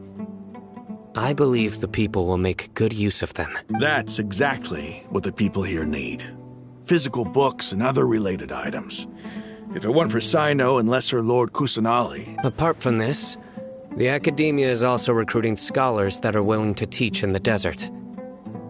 I'll let you and Sataria know as soon as I have any more news. We must be persistent about this, and maintain these resources to ensure long-term effectiveness. This is the first time in hundreds of years we've had a glimmer of hope. I think this may be the turning point for the desert. Remember these words. Here lies our faithful priest, Kasala. His wisdom is a miracle among the people, deserving of high praise and admiration. I hope people with wisdom like that priest will rise again among the desert dwellers. Then we'll once again see the wisdom and glory that once shook the world. Enough about us. Are you here to discuss some business too? No, not at all. We're actually here on behalf of Nilu. Nilu wanted to write to everyone, but she wasn't sure where the letters should be sent, so she asked us to come find everyone personally. A celebration feast will be held in 2 days at the Grand Bazaar. She hopes that all of you will be able to attend. At the feast, we'll also be celebrating Sino's reinstatement as General Mahamatra. Although, judging from your appearance, it seems you've already been reinstated. Paimon thought you would only start working for the Academia after the feast. Celebration? Feast? It's the first I've heard of it. Tainari was right. He really didn't know. This feast is for you, Sino. Sounds to me like you'll have to be there. It's rare to see that kind of expression from Lord Sino. You must not like feasts very much. No, not really. But I'll go. Well, I still have a lot to handle here. Besides, I need to look after Miss Sataria in the desert, so I'll have to pass. I'm afraid I won't be able to join you.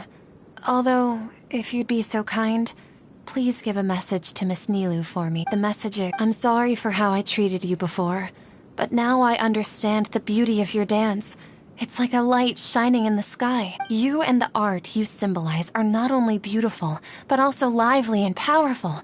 So much so that it was prohibited. Please keep dancing. And someday, I'll be able to appreciate your art in person. Okay, we've got all that down. Our job here is complete as well. Oh, Got it.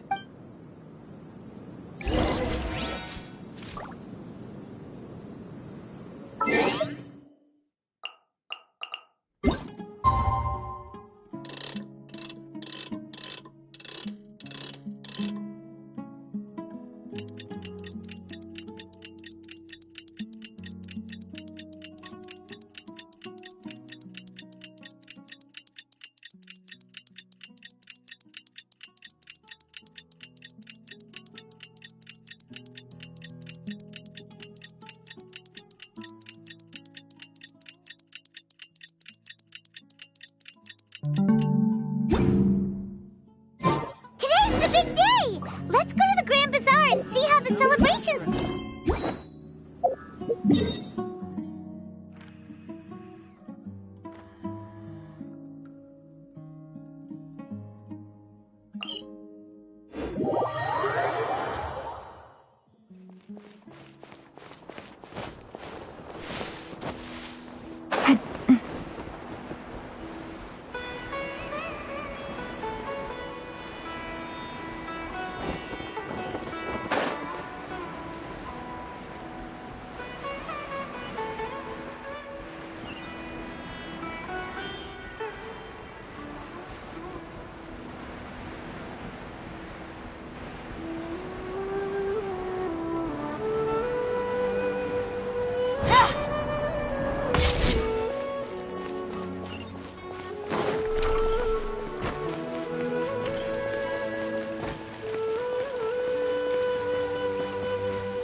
Everybody's already here. Looks like we're the last ones to arrive. You're here. Ah, there you are. Well, look who finally decided to show up. You look like you came here immediately after finishing up some work. But we're not late, are we? It's just that everyone else arrived ahead of time. I propose that the last one who arrived be put in charge of today's speeches. Nah, there won't be any speeches today. Oh, really? Well, even better. Come join us over here. Let's share some great food and drinks, and chat about all sorts of fun things. Everything looks quite good. Wow, Paimon can't wait!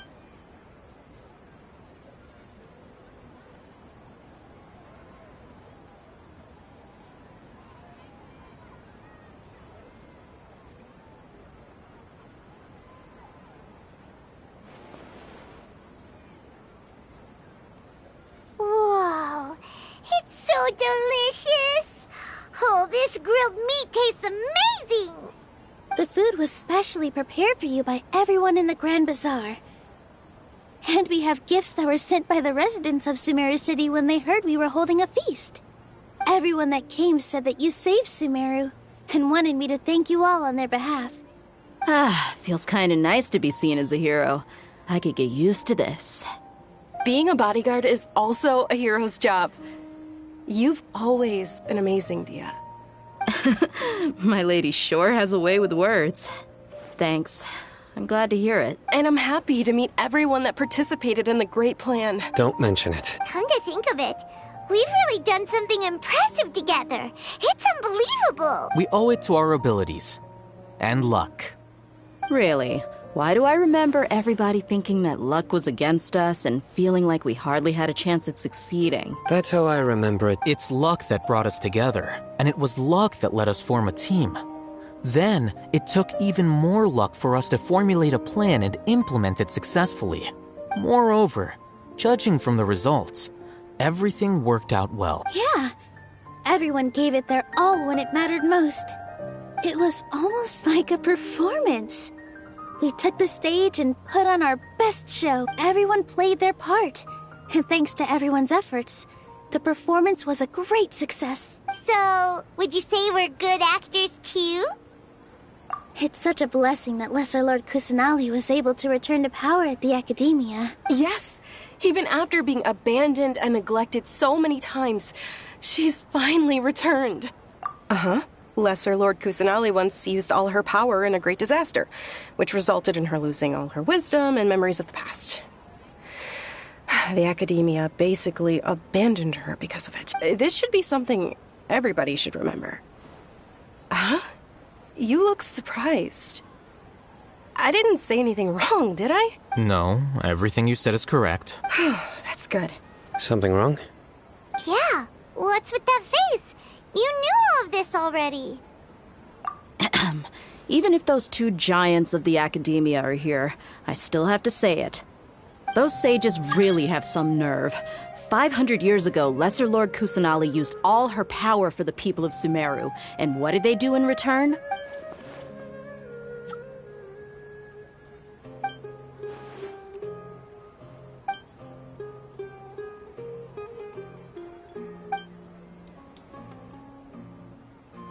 If you bite the hand that feeds you, don't act surprised when it turns into a knuckle sandwich, right, Sino? Perhaps I shouldn't say this, but their treatment of Lesser Lord Kusanali calls for a more severe punishment. You could simply tell Lesser Lord Kusanali that you wish to have Azar and his accomplices severely punished. I respect our deity's decision, and won't interfere in any way. While we're on this topic, why didn't you accept the Academia's invitation to become the Grand Sage? Are you trying to say that I'm fit to be a sage? Not at all. But every person handling the selection process has said that you are the most suitable candidate to lead the Academia right now. Why? Because he dethroned Azar from power? Could you try to put it another way? This is a good thing, yet you're making it sound like I overthrew Azar for my own personal gain. But seriously, though, I always wondered if you had some personal motives behind it. I did have my own motive, but it had nothing to do with being a sage. If the rules of our nation were suddenly cast by the wayside, then it wouldn't be long until chaos ensued. I had no intention of letting their dreams disrupt my life. By that, you mean your life working as the Academia's scribe? Precisely. Wait, is that all? So, that's the only reason why you joined us and came up with all those plans? It's reason enough. You've certainly got quite the personality. You flatter me. All right then. How about you? You've already resumed work as the General Mahamatra, right? That's right. Will you be happy with that life? It's not about being happy. There are merely a lot of things that I must do. Even so, keep your spirits up and try to be happy, okay? And try to smile more every day, just like I'm doing now. Thank you. I'll keep that in mind.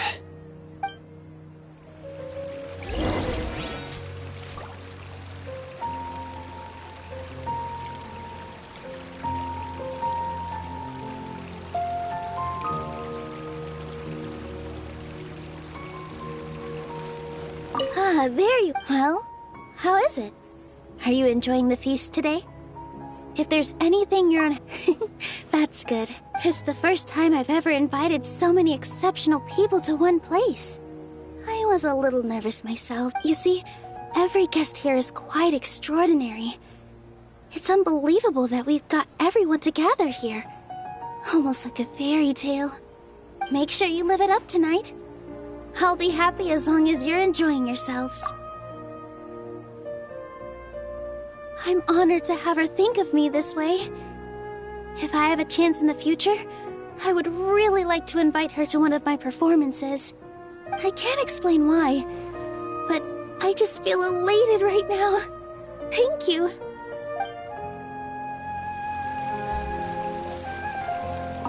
I seldom participate in such lively gatherings, but the atmosphere here is quite good. No. This gathering today has a unique meaning. The Grand Bazaar is lively because the people here feel happiness from the bottom of their hearts. Unlike the farces at the Academia, that happiness is an emotion that'll be forever alien to those bookworms who have driven themselves insane by studying. I seem to have taken both keys when I left the house. Oh well.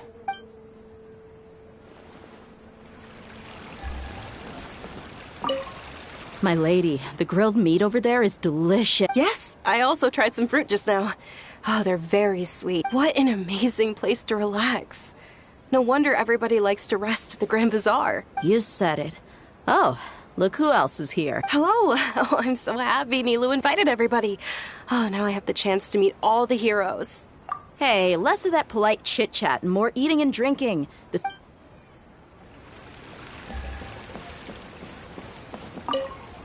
The atmosphere here is good, and everything is delicious. I don't often come to such places, but it feels quite good. I have a lot to handle these days. Otherwise, there's always next time. More friends after. This feast is pretty good. I like it.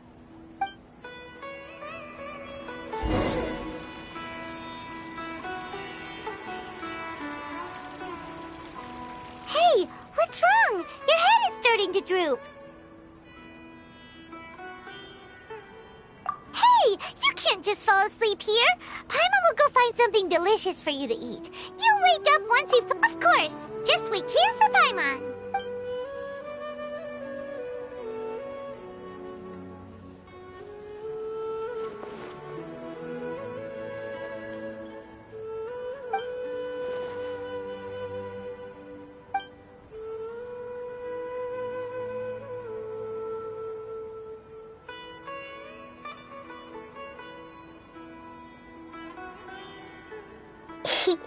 It's me.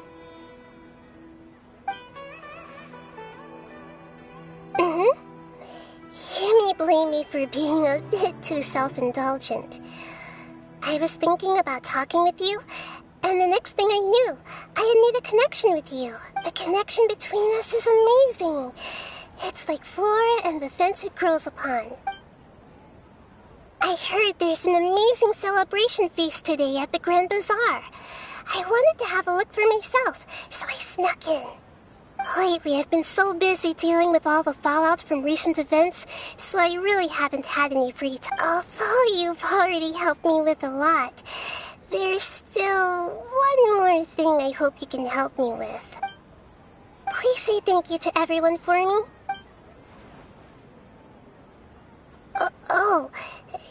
Is it not convenient for you to do that for me? But if I just show up all of a sudden, people will become all quiet and stiff, won't they? What if I end up scaring them and ruining this wonderful feast? That'd be the last thing I want. Let me think about it. Okay. Yes, I have.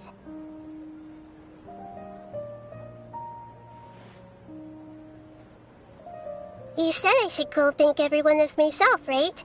So, I've decided to borrow your body for the time being. Please don't blame me. The flora also climbs up to the fence to get closer to the sky.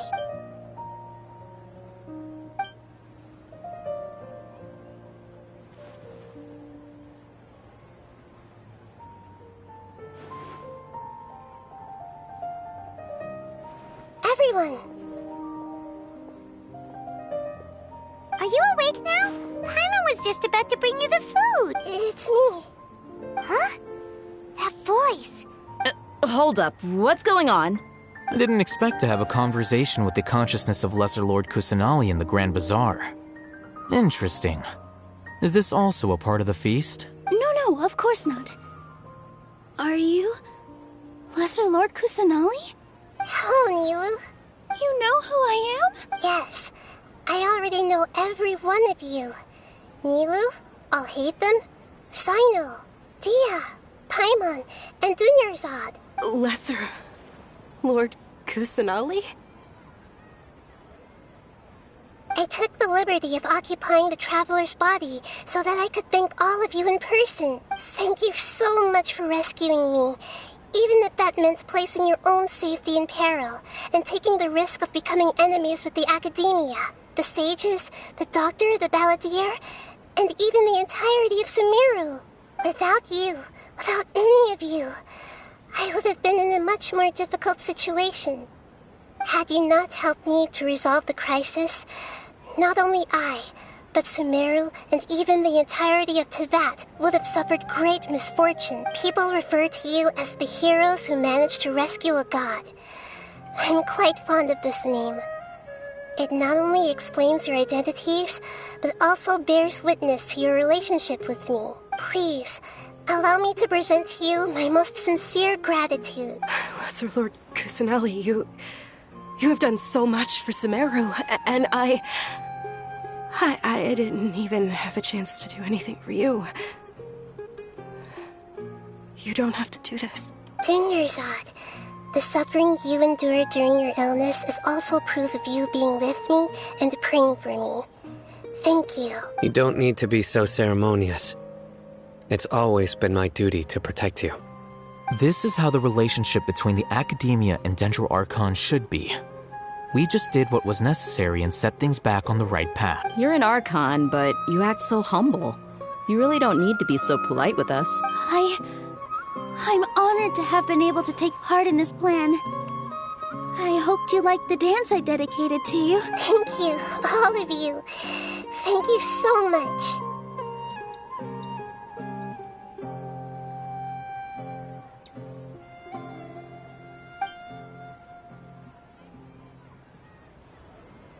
Yeah.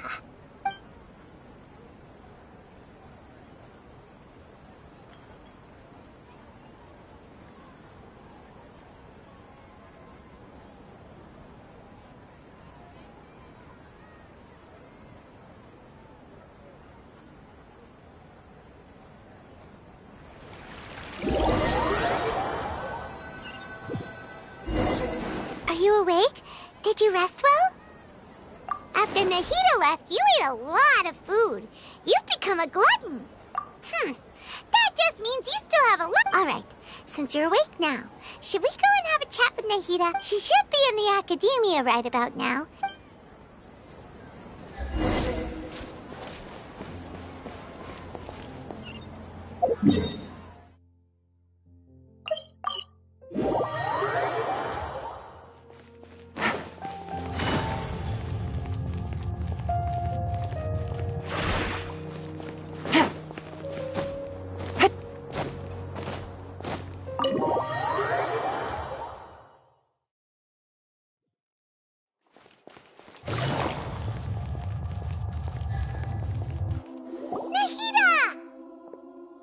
Hello, Traveler and Paimon. What a fantastic night. I'm still immersed in all the happiness and joy, like a candle floating on water. So are we, and that's why we're here to talk with you. Is there anything you want to know?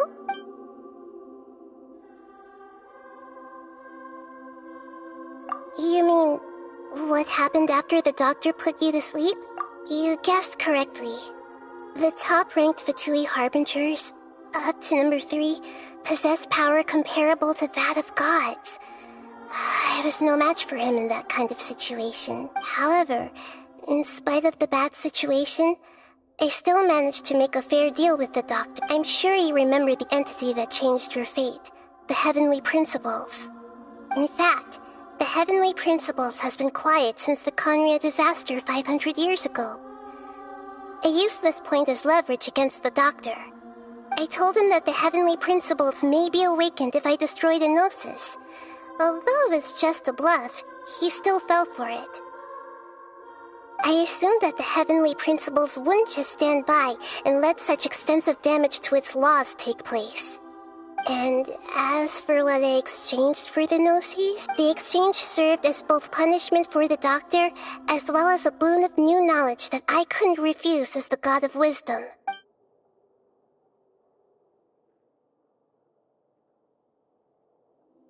He's still in a coma. I've hidden him like how one would hide a feather. I know you have many misgivings about him, but as someone who had become a god, he has retained a number of very useful features. Don't worry, I'll keep an eye on him and make sure he doesn't do any evil. In addition, there are still some mysteries left in him. Some things may be very clear from my perspective, but he is still yet to understand them himself. His future will be determined by fate. Is that where you're headed next? Fontaine, the nation of justice? As far as I know, that nation operates in the judicial system. Does their Archon personally judge people? No, there's a Chief Justice in Fontaine. Generally speaking, the Hydra Archon, Focalor, won't preside over individual trials. However, even then, Focalor will still make herself present at just about every trial.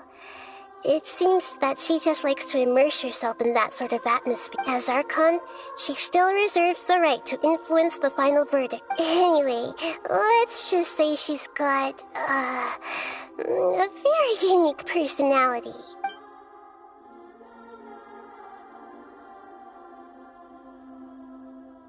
Are you sure?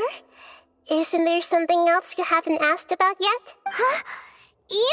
About your brother. While you were resting at Gandharvaville, I took some time to perform an Irminsul search for information on your brother.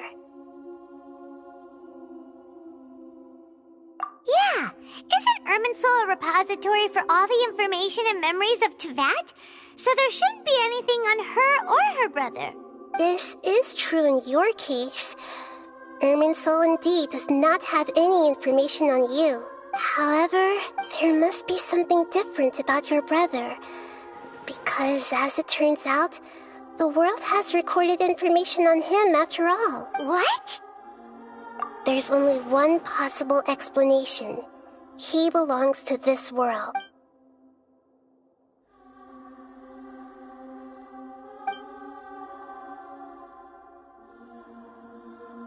But nothing about this makes any sense! Wasn't this your first trip to Teyvat? According to the records I was able to access, your sibling suddenly appeared in Conria. After the Conria disaster, he began his journey through the 7 nations of Teyvat. But just as his journey was about to reach its conclusion, the Irminsul records on him suddenly become fuzzy. What do you mean, fuzzy? Did something happen to him? All I know for sure is that somebody, for reasons only they can know, is deliberately obfuscating his fate. And whoever it is, if they can do that, who knows what else they're capable of. But even that wouldn't explain how he somehow comes from this world. Something else I noticed was that according to these records, the Fatui have not classified your sibling as one of the Descenders. What's a Descender? Paimon's never heard of it. Look, I'm sure you must be curious about the information I received from the Fatui in return for my gnosis, right? A very important part of the intel was about this world's Descenders. External beings, ones that don't belong to this world. Traveler, you are Teyvat's 4th Descender. Huh? So the Fatui count 3 other Descenders before the Traveler, and her brother isn't even one of them? That's right.